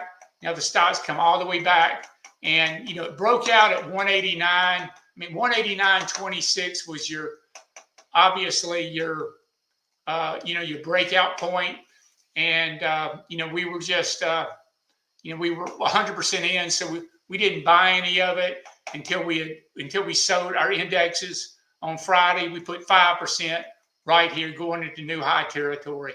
So we think this is very, very compelling, and this is a very nice company, $18.5 billion that's making money, and you're going to see, of course, the numbers increase and be ratcheted up as as their business continues to grow and thrive.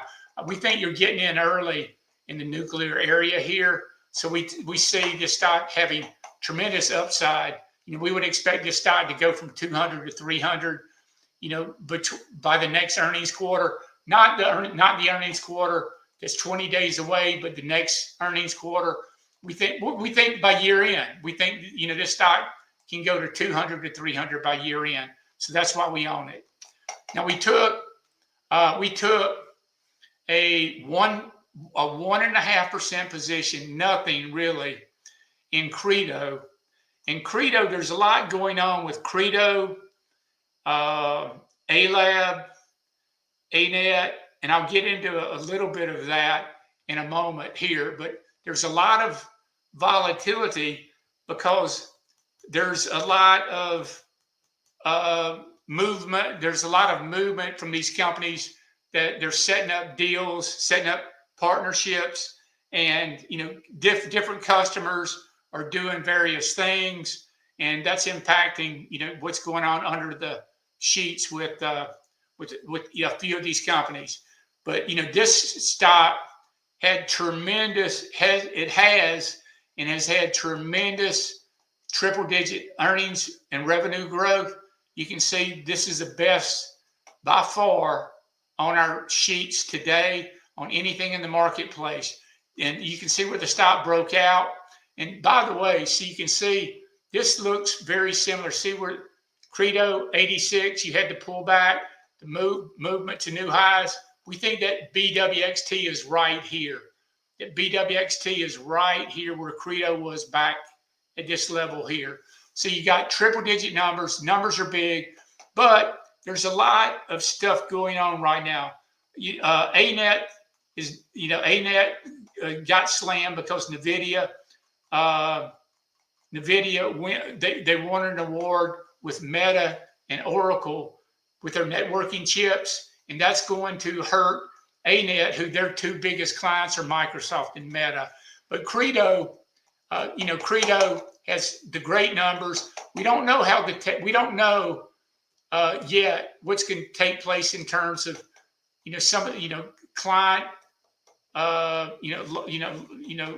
client concentration, new deals, lost deals. We'll just have to see. That'll hit the marketplace based in subsequent days. But Credo, we bought it here at the 50-day coming in, but you had a really poor close, and we're giving it. We decided we're going to give it one more day, so we'll probably use today's low to exit the position. What we're afraid of is that you get a move like A-Lab, which these are stocks.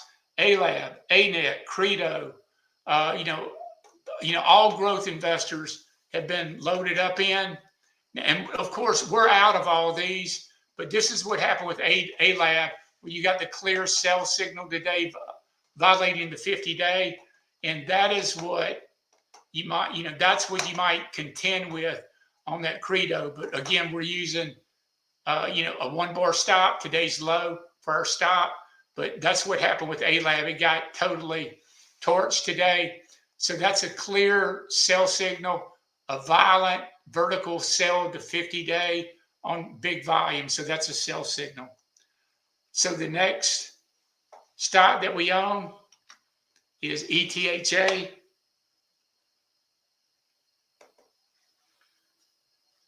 And this is Ethereum.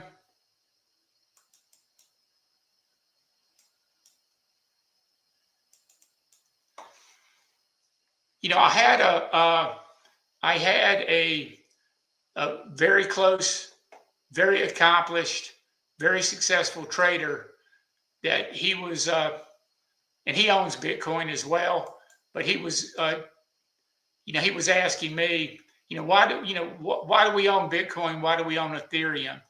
Well, you don't have earnings, and that's, so you've got the risk there in terms of, you have something to measure with. You can calculate a value of the value of the security based on discounted cash flow analysis if you've got earnings. If you don't have earnings, which you don't have earnings on crypto, you're left to your own devices, and it's all supply and demand. So Bitcoin, it's good and it's bad. Bitcoin and Ethereum, it's good because you'll never wake up and have an earnings disappointment where the stock misses 50% and the stock goes down. However, it's so volatile because it's such a new asset class that's what you have to occupy yourself with, with the ability to double or triple or quadruple your money over the next 4 to 5 years. So we're trying to establish the position down here, because we think that when this thing goes to new highs, we think you've got a double on the way. And you can see we were almost at a new highs only a week ago. So you can see there's been quite a bit of volatility, but there's the recheck, the retest on Ethereum right there. So we'll see what happens. It's showing up just a little bit right there. So again, what we might need in this market is to just go sideways for a few days. Just, go sideways, for a few days. We've got some clear stops in place based on Friday's low. And, again, that's important to look at.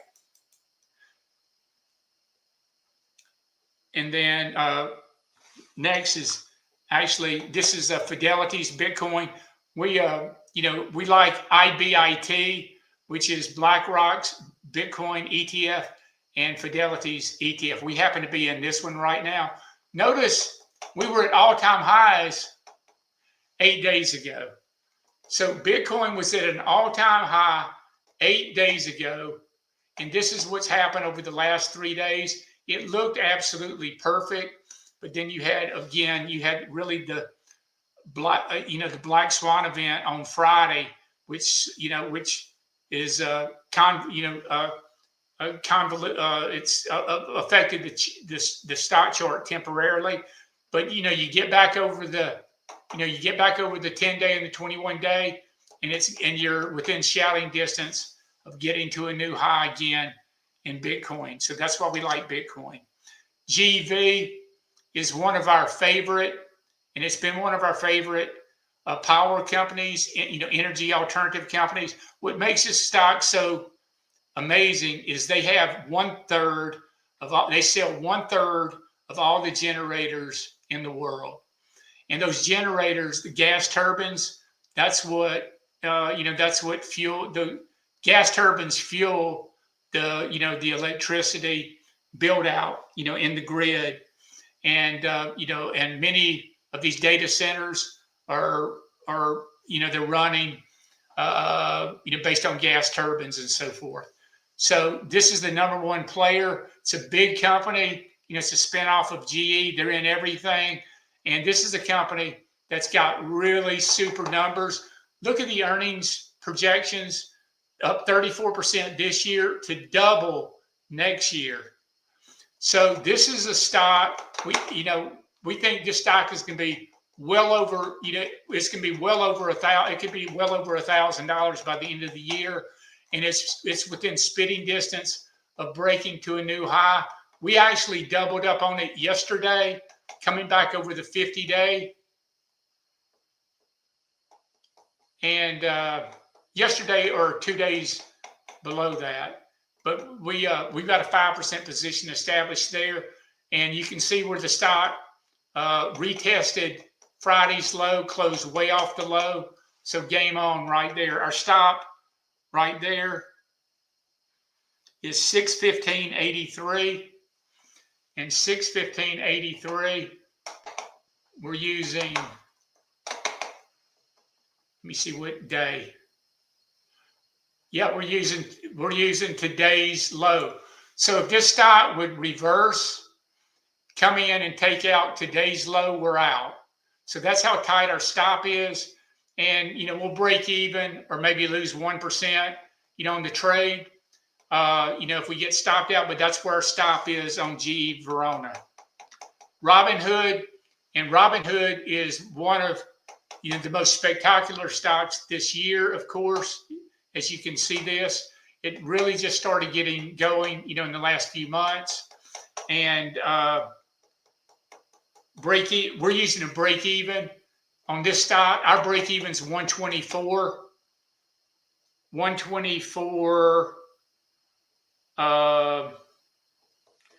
31. So today's low,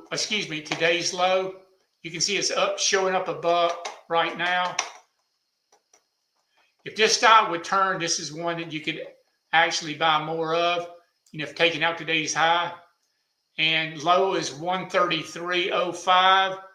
And see, and our, we're using a 124 break even for our stop on this one.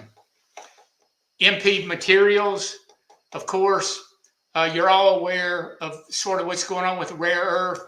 The government is buying, they're buying 10% of this company, and they're getting behind it the same way they're getting behind Intel. And this is the leader in rare earth, in the rare earth companies, rare earth business. The stock broke into a new high yesterday, and we have a nice profit here of 30 or 40% right now, and we're using an 80 right now. We're using today's low. We're out. And depending on what happens in the next couple of days, that stop may be tightened up. But, again, we have a plan for every one of these stocks for a worst case scenario. And again, we want to hold everything. Our intention is when we buy something, we want to hold it as long as we have a profit. If we don't have a profit, then it gets, more difficult. But if you got a profit, you've got the ability to hold and not get kicked out from any, just a wiggle. What's today's low? 88.59. See, that's $10. That's worst case scenario, but at $10, we'll still be up 20 or 30% on the position. We would lock it in. That would be very irregular. If this stock that made an all-time high today, if this stock would take out today's low, that would be very, very unusual. And I bought more of this stock personally today as well on the open. So that's what we're using there. One of our biggest winners has been this NBIS. And NBIS, it's a company that's very similar to CoreWeave. We like it better than CoreWeave because the stock's got higher relative strength. CoreWeave's got a lot more overhead. We do think CoreWeave is an institutional stock, and they are the straw that's stirring the drink. But this is a competitor that has better action. There you can see 88 million shares where the stock broke out to all-time highs, put in a 10-300 day where the stock was up 10%, more than 10% in price, which is something that we monitor every single day. Those stocks that are up 10% in price and volumes up more than 300%, that's, that gets our attention. In this particular case, volume was up 557%. The stock was up 49%. So, the stock was up 49%, and one may ask, man, I'm not going to buy that. But that's the kind of buying pressure. Many of our biggest winners have started just like this, on a big breakout, on volume, on a 10-300 day. Amazon did this on 10/27/17. Google did it 4/22/05. Netflix did it 1/28/2010. Apple did it 1/25/2012. Roblox did it 11/9/21. Tesla did it October 24th, 2019. Meta did it 7/25/2013. Just to name a few of examples, and those are all situations that I have documented right here on my monitor because, that's what puts us in. That's what attracted us to that NBIS. So our stop, in a situation like this, we're going to see if it holds the 21-day. Our break even is 97.11. So we have a tremendous profit in this one as well. So you can see we bought it. See, if our cost is 97, we bought it like right over here after the 10-300 day, probably day two of the breakout. So we'll probably use break even. We'll certainly be out of this by break even, but we're not going to ride it to the 21 day. We'll see how it handles. We'll see how it holds up tomorrow. And tentatively, we've got a 125.74 stop in it for us. Oracle, which has, I think Oracle's got, they got a tremendous backlog that they announced on the breakout, and I want to say it's a $500 billion backlog that they announced. And having a major company like this establish that type of financial guidance in the future, that suggests that's big. So this is a stock. It's a $300 stock that we think it can certainly go to 1,000 over the next year. That's what we would be looking at, and we've got a 282.77 stop. 282.77. Let me see where that. Today's low was 291.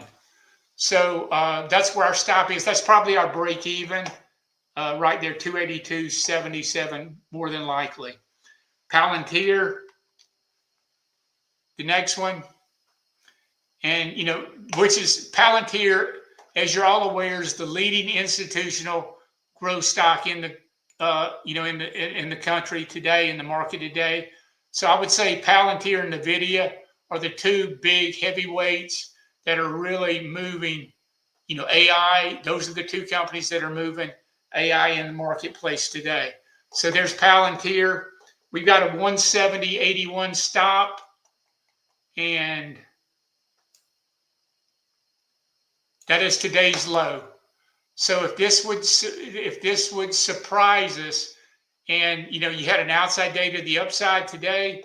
If this stock would give it all back and close below today's low, we're out. So that's where our stop is, 170.82, and I'm sure we'll have some type of marginal profit in it. SC, we only have 3 more left here. SC, you can see triple digit numbers. Look at these numbers, guys. Up 391%, 900%, 300%. These are the financial ingredients that lead to big market moves. This year, earnings are going to be up 388%, only up 48%. Next year only, that's a huge number where it's growing. You can see, notice where this stock was negative. This stock had 1, 2, 3, 4, 5 years of losses. 5 years of losses as they build out their infrastructure. Now it's profitable, and it's profitable in a big way. And our stop here is 175.99, which is today's low. So if this stock takes out today's low, we'll exit it. That's where our, that's where our line in the sand is. And then TLN. So again, another power company. TLN. We've got a 413. I think we have a 413.05 stop, and stops at 420, showing up $2 after market. And we'll probably use we'll see if the stock holds right in here at the 50-day. That's where we're looking at, right there in that area. And the last one, of course, is Tesla, TSLA. We have high hopes for this stock. Much like the gold chart, guys, when gold finally broke out, after going sideways for 10 years, you got to double. And look at Tesla, which has had its, Tesla has been in the, it's been in the news. It's very controversial because of Musk, what's going on with Musk, and just EVs have sort of slowed down, but the market in human robotics and also for autonomous driving, it is so big that you can't even imagine. And we think that these two major innovations can really change the world. And we don't know what the impact is, but notice where it's just breaking out of a 7-year high. So again, like that gold trade that went sideways 10 years, this is just breaking out, tried to break out, earlier, or actually last year, failed. They sold into it. Now you got the second mouse getting the cheese, as I like to say. So we'll see. It should go this time. And our stop, however, is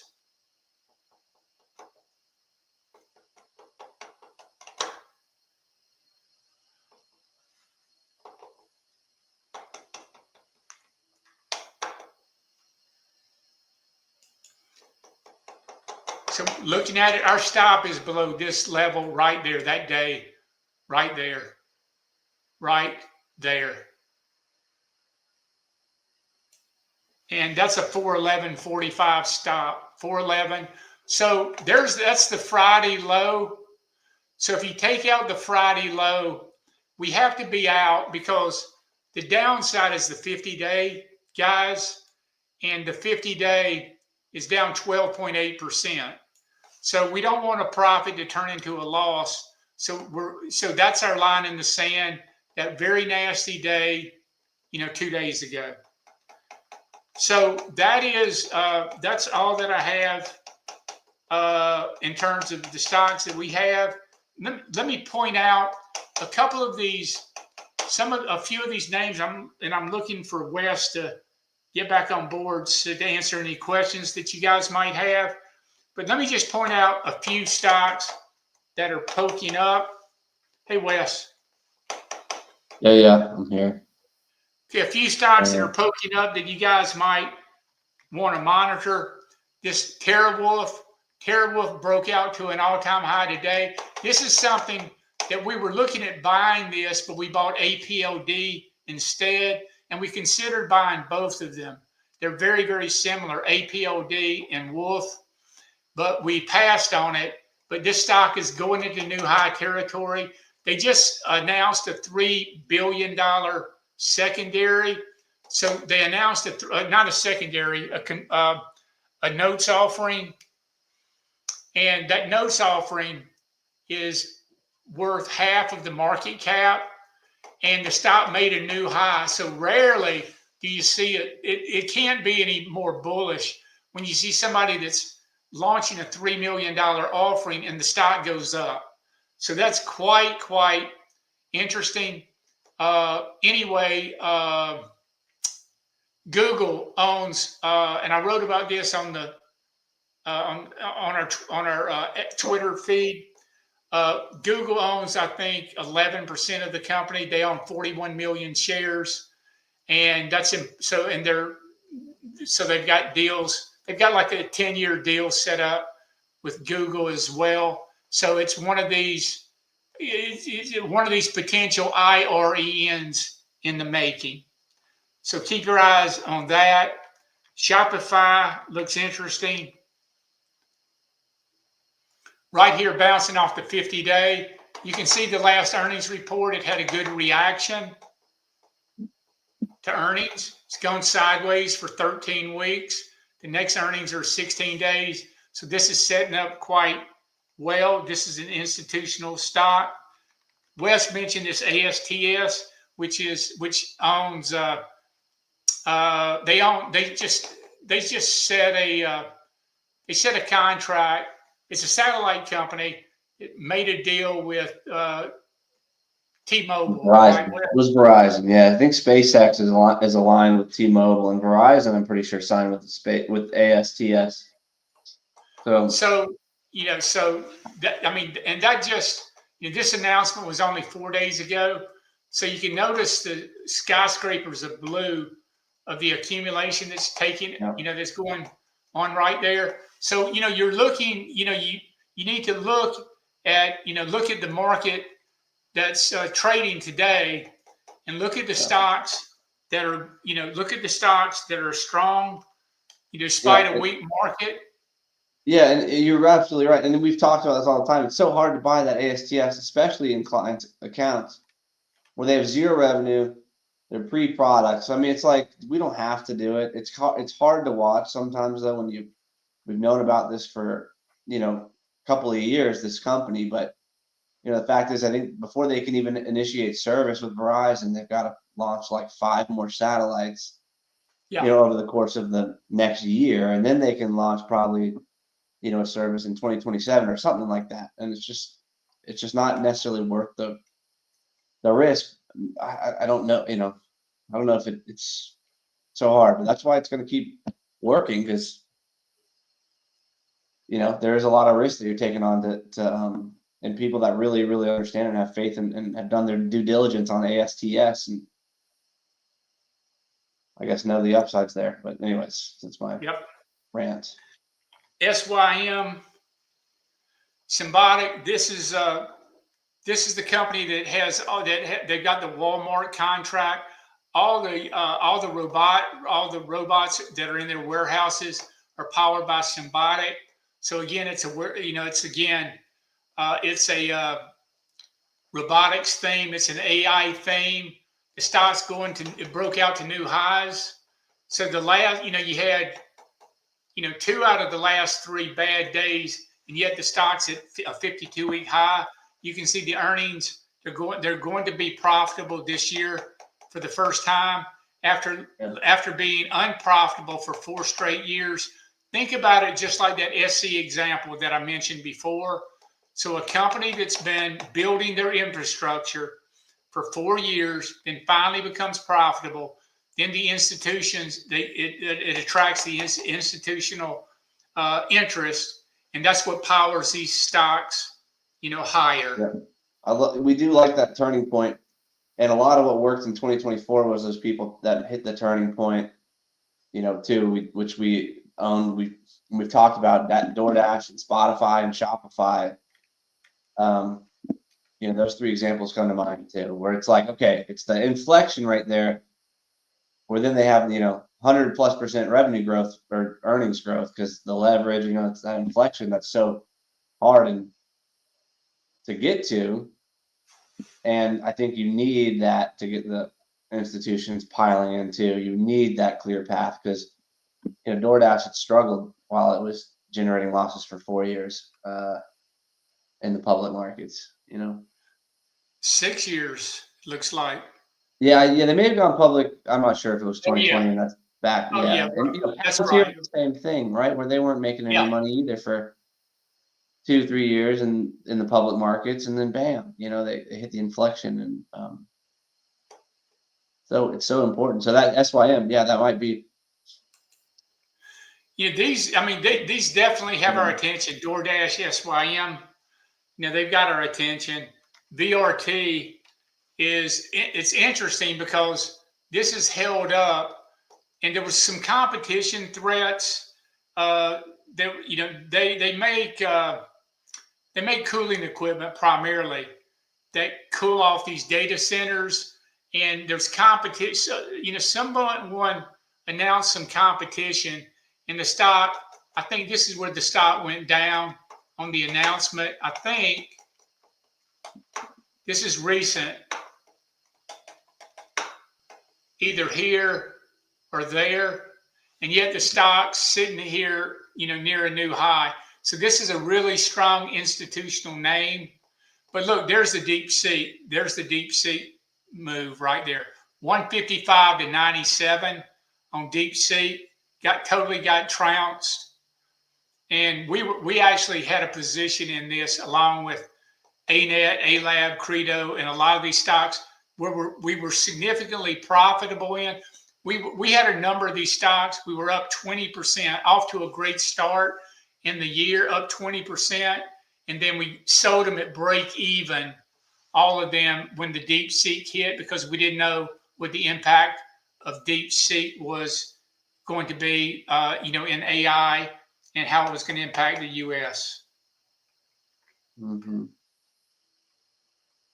So, Wes, that's all that I have right here. Oh, one more TM, if anybody's watching this TM, where we got kicked out of this right at the bottom, going through the 21-day. To our chagrin, it happened to bottom right the next day and then made a move higher.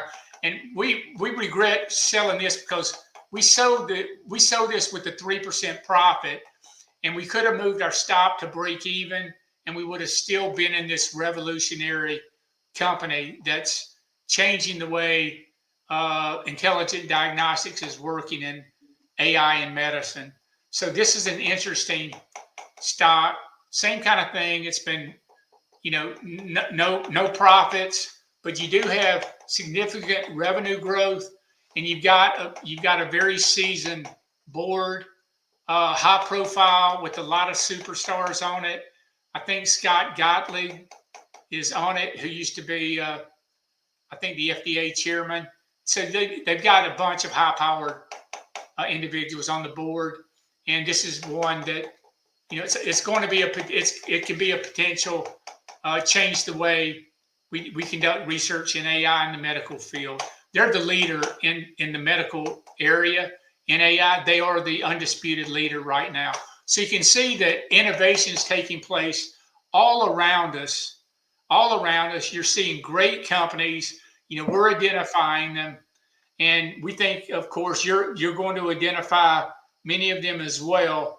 But this is the way we think. This is the way that we think that is the most efficient way of building your wealth is, you know, owning a few of these and having a concentrated position.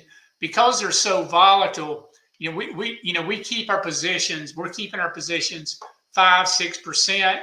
But you know, when we have more clarity, we'll move our positions up to 10%. Really narrow it down. But we're trying to build up the profits before we take, a big swing. We want to, we're if 20% is all we're gonna make this year, fine.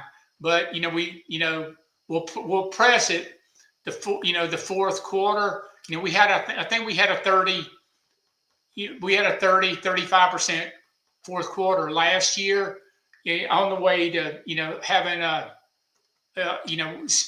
knocking on the door of triple digits. And we'll do the same thing if we can get some traction. And we do have traction. We're beating the averages significantly, but it's been a very, very difficult, choppy year. And we're just, you got to play small ball. You can't take massive positions. Every position that you take, you've got to incrementally buy them, see how they're working, test them, and then ratchet your exposure up, when the market conditions are right. And that's the way that we've been able to stay in the game for 4 decades.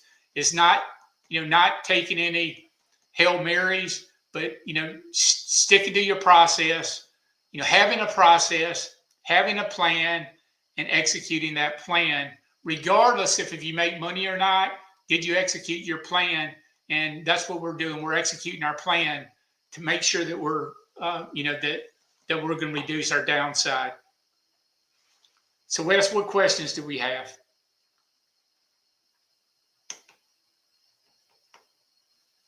I mean, I don't know. Here's one. This is really it as far as what you haven't addressed. You've kind of just gone over a lot of our stocks. Nobody's asking about specific other ones too much. But this, I don't know. Do we find it interesting? No demand in the current quarter. I don't know. Not really. I don't really care about now. Market participants are just further. They look further out a lot of times than just the current quarter. The one thing that you're probably aware of is this circular financing thing that people are talking about more and more. It is peculiar.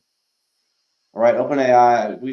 When my dad and I, when we were talking about the Oracle deal, like, man, how do they have 500 billion? Who is that? Is that this? I was like, it's the Saudi Arabian government. That's who I thought it was. Who's the new customer? Who has the cash? That's who I went to, right? Because Jensen's been talking about sovereign AI over and over. That's what he's talking a lot about that, because I don't think they've started ramping up necessarily for that. And how every countries are going to want to build a fortress of their own AI that's proprietary to them. That's who I thought, right? Who has 500 billion? OpenAI doesn't really have 500 billion. They have to raise money, they have to do all this stuff. So the circular stuff is what concerns me and concerns people, right, in general. But they're all going to be invested in OpenAI's success. But man, they're a 500 billion plus company that's private right now. They're growing. They just launched a new app. I think they've got a number of applications that they haven't even disclosed, right? They have a ton of plans, clearly, that they're not publishing or publicizing to grow like crazy. And so, to me, what I see is them aligning with Oracle over Google, who is a competitor. They're aligning with Microsoft, who might end up being a competitor, and Amazon, who's aligned with Anthropic, right? So Oracle is very neutral to them. I would imagine it's a little bit of that long-term planning where they're going to transfer a lot of their or they're going to be the next hyperscaler, I guess, is what it looks like, right? They need to own their compute ultimately, or at least have a neutral third party, right? Oracle doesn't run a competing model, or they're not going to build software that's like competing with ChatGPT. So anyways, I think it makes a lot of sense. And I'm a believer that it's going to pan out. It's a ridiculously large number. So, we understand the bear case as well as the bull case. The bear case is they can't pay it. It's anyone can promise to say, I'd like to buy $500 billion if they don't have it. But yeah, I think it's going to come to fruition, and we're just going to see it build out, and Oracle can get it done. So, yeah, just they're going to be an instrumental part of this. And they've got the TikTok deal, don't they, Wes? I think they've got that. Yeah, they're clearly they're favored by the country, or they got the inside deal with Trump, and what I don't really know what Stargate is. I don't know if it's a real thing, but they're in the good graces of the administration too. So that's evidenced by the TikTok deal too. Quantum stock, by the way, we didn't pull up any of these. I don't know. We didn't pull these up. No. But I haven't traded them. I don't think you've traded them either. I don't believe they're real. Anyways, that's my fundamental, surface level take. They don't have a real product. I don't think they will for a decade. It's just momentum and a little bit of frothiness, and just high, it's a lot of risk, and they're working, but I worry, and I'm pretty sure I'm going to stick to my guns. I worry that they're going to work and work and work, and then, overnight blow up. Yeah. That's my they don't have any products. So you've got QUBT, you've got IONQ, you've got RGTI. We're very aware of these. But look at the numbers. There aren't any numbers, and a lot of it's a lot of this is theoretical. QBTS.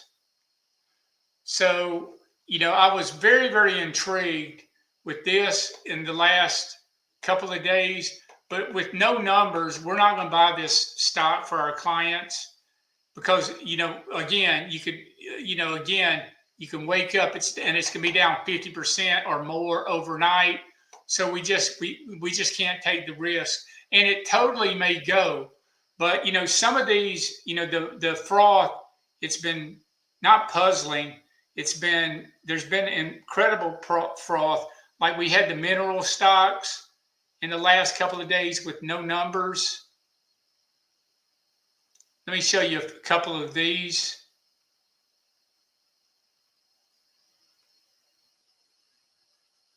And real quick too, FMAC. I don't know if that's Fred. Is that Frank?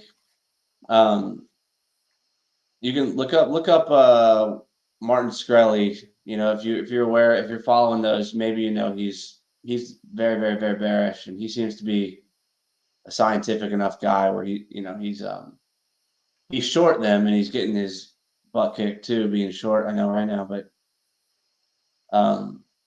and you can be right on the long run and just get go broke shorting, but he's very, very skeptical. And the CEO, I know the CEO has done some questionable things for maybe IONQ or something, where he's just saying these he's giving ridiculous numbers as if he's going to be bigger than Nvidia next year, or make them obsolete next year, which he just is very irresponsible, probably to say. So anyways, I don't like him. I don't like him.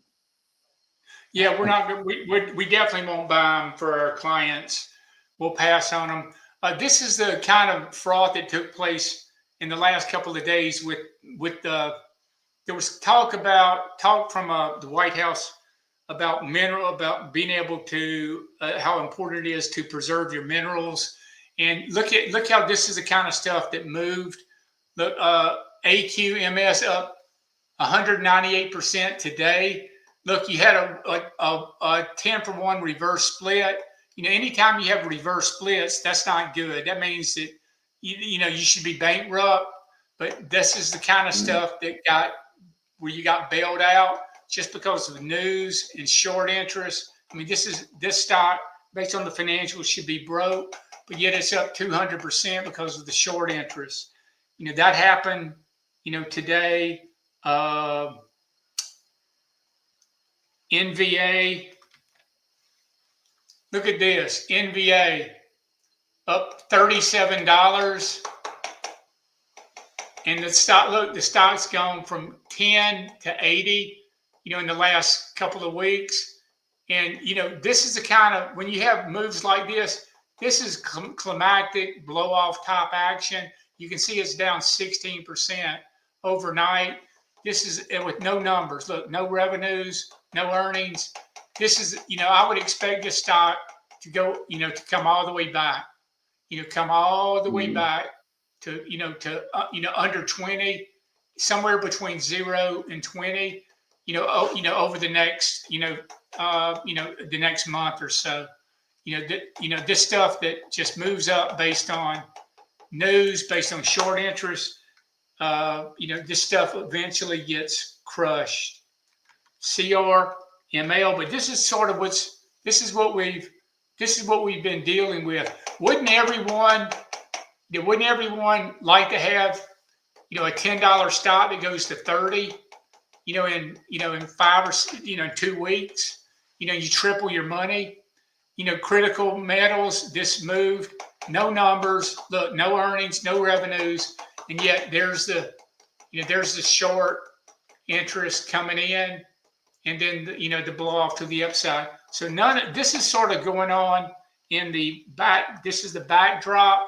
This is the kind of stuff that you should stay away from, because I assure you, this will bite 1 to 10. In a few days, up 60% today. This is the kind of stuff that's going on in the background that you got to be very, very careful of. Yep. Totally. Yeah, here's one from my favorite semi, NVIDIA Vago. And I mean, Wes, you handle this. Well, we've talked about AVGO today, probably being if we were to pick one, right? That's the one. And they're the latest of the OpenAI deal announcements, right? That was yesterday, where they got one. AMD got one, 6 days ago, and ARM got one yesterday too, and actually turned negative. But I guess them. I mean, AVGO just marginally, right now, just marginally. They had a really, really, really good reaction to earnings too, and they've held up really well. NVIDIA, meanwhile, they reversed from that 196 to 180 really fast, and that's kind of a tougher chart, maybe. Just purely on like very recent relative strength, it's probably AVGO, but they should be the same. Yeah, the video went down on the number. That's something, but it's come all the way back. Mm-hmm. But it went down on earnings right here, and AVGO went up on the number. So that's but clearly those are the two big winners. And AMD has had AMD has come back from the dead based on some of the stuff that they're doing. OpenAI, 10 gigawatts or whatever it was, 5 gigawatts. Yeah, crazy. OpenAI, Kingmaker now. Crazy. NVIDIA, man, the most interesting thing about them is, I don't know if people are they're hoping for this China stuff they're hoping to get a little bit of revenue out of China, right? I think their guidance included 0 China. If that gets resolved, that's probably a buying event, where you buy the stock, because, if they can start selling Blackwell over there, if they can, the revenue from that would be enormous, right? The thing about having another U.S. market for them, basically U.S. sized market for them to sell into. And hopefully Jensen is over there working his magic and continuing to be in Trump's ear, but ultimately maybe the timing has got to be all together, right? That's partly why they probably aren't talking about these export licenses or allowing the exports yet, because it's really got to be an all-encompassing deal with everything, because this is our biggest bargaining chip, is these chips, right? So, um, gosh, if that happens, I mean, you got to think it's going to be massive, massive for them. Um, yeah, and I think Jensen, I'm sure he makes a good argument for why we want to be why we want the American platform to be the center of AI or even China. So, anyways, that's my 2 cents on Nvidia, because I just think, man, that China revenue ramping up would be insanely positive to earnings, and I don't think it's baked into the stock at all, because Yeah. it's just too risky. It's just yeah. Um, there's maybe a couple more. I mean, home builders. We thought maybe beforehand. I know we were looking at these. We were trying to buy them. We hoping they found. We never did. Yeah, we never did. Trying to buy them at support really in mid-September at the 21-day, and they just kept falling and falling. Hopefully today is a turning point event for them. That could be a meaningful turn on that. Decent volume and a big update. So, maybe now home builders I find have been hard. They're super cyclical, and you basically want to buy them when things are really bad and sell them when things are looking good. So I don't know. I mean, down here it's not really something we trade, especially just at the 200-day with all that overhead and stuff. It's just too far off the highs, probably for us right now. Yeah, we took a position and opened and sold it yesterday, or we sold it Yeah, yesterday or the day before. we sold it Friday. Yeah, and we bought it. Who knows, Monday or something? Probably the same week. Oh yeah. So Or and we bought it. We probably bought it the week before. We bought yeah. it because we bought it before it turned and hit that 969 number. Oh yeah, Um, we bought it at eight and change, like right. We were up in the position. We bought it like right over here, like 818 West, yeah, right there. about there. And yeah, we just sold it. Yeah, because when we were getting hit Friday, sold the indexes, sold this number one most speculative stock too. Just thinking, okay, if we're going to de-risk, let's de-risk the riskiest thing we own, and things like that. So And that's and yeah. yeah, and that was to the 50-day was over 30%, and we've got hundreds of thousands of shares of this, and we weren't going to ride it all the way down to No, 50, 8 to 6 wouldn't be yeah, to bad 6, for and something that's and just lose millions. yeah, frothy. This one, do we own the data center power plays? We've chosen GEV, right? That's really been the number one play we've been trading for 2 years.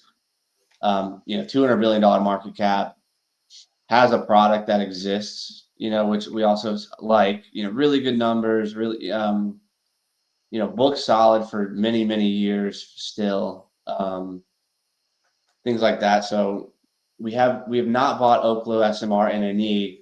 Again, we've talked about this over and over too, where we just stray from those that don't have a product yet, in existence. BE we just missed. BE is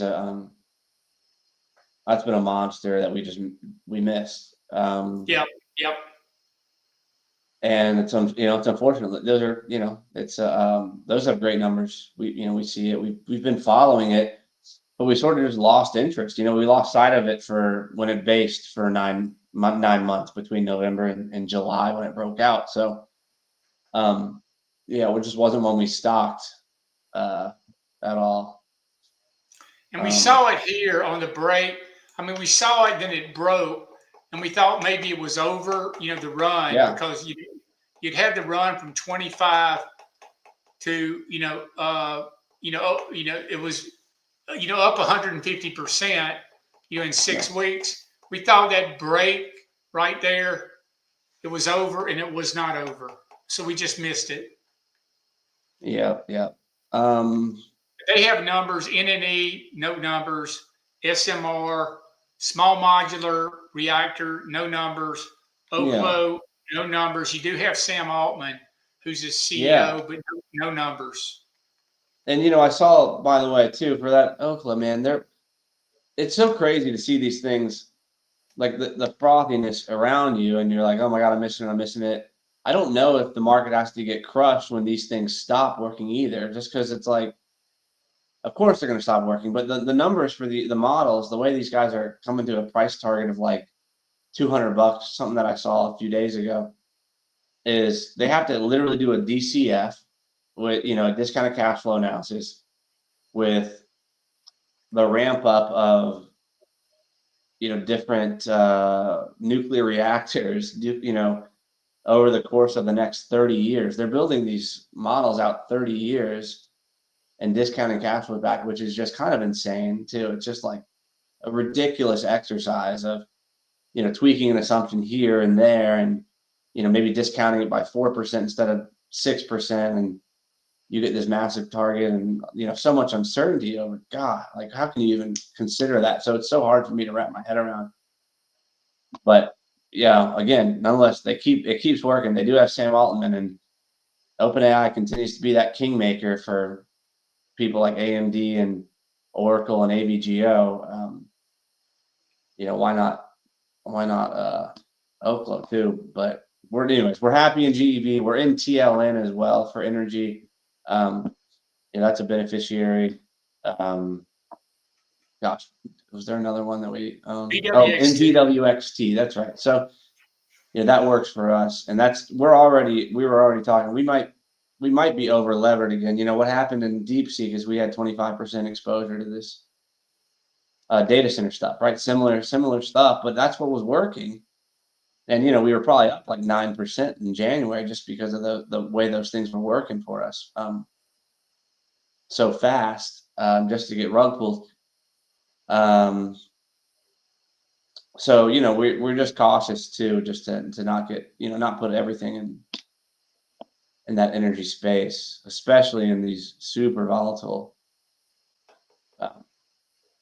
guys like Oklo. So we've got 15%, right, Wes, essentially. Yeah, in energy, that's right. We've got 15% in energy. And it's data center energy essentially. So Yeah. we'll see. GEV had a great day yesterday. A little shaky today, but actually pretty decent today ultimately. So Yeah. a little sell off at the end of the day, just like everything. So happy with the way that looks.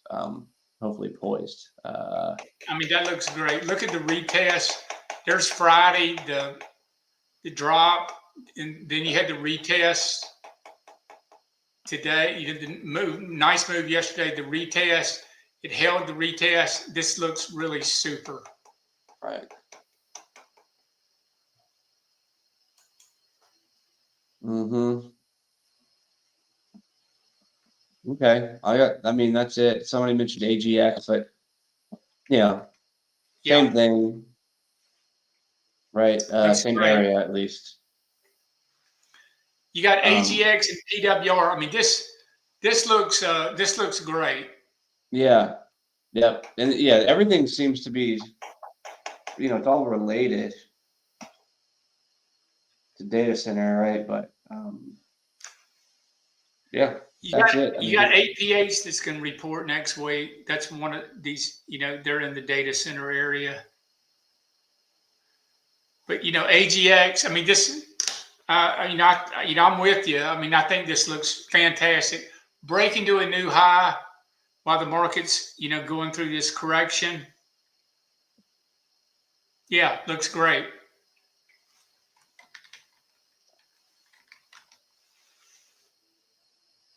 Okay. That's all we have here. We can suppose we can just wrap it up. Okay, guys, we'll wrap it up tonight. Thank you so much for attending tonight. We certainly hope that this was useful for you. Be sure to hit the subscribe button. We do this the second Tuesday of the month, every month at 7 p.m. And it's our exercise of like giving back. So we hope that that we shared with you some principles, some concepts that you can use. We also wanted to kind of give you our view on the market and sort of how we're handling things right now. And we look forward to seeing you here next month. So you guys have a great night, and thanks for attending.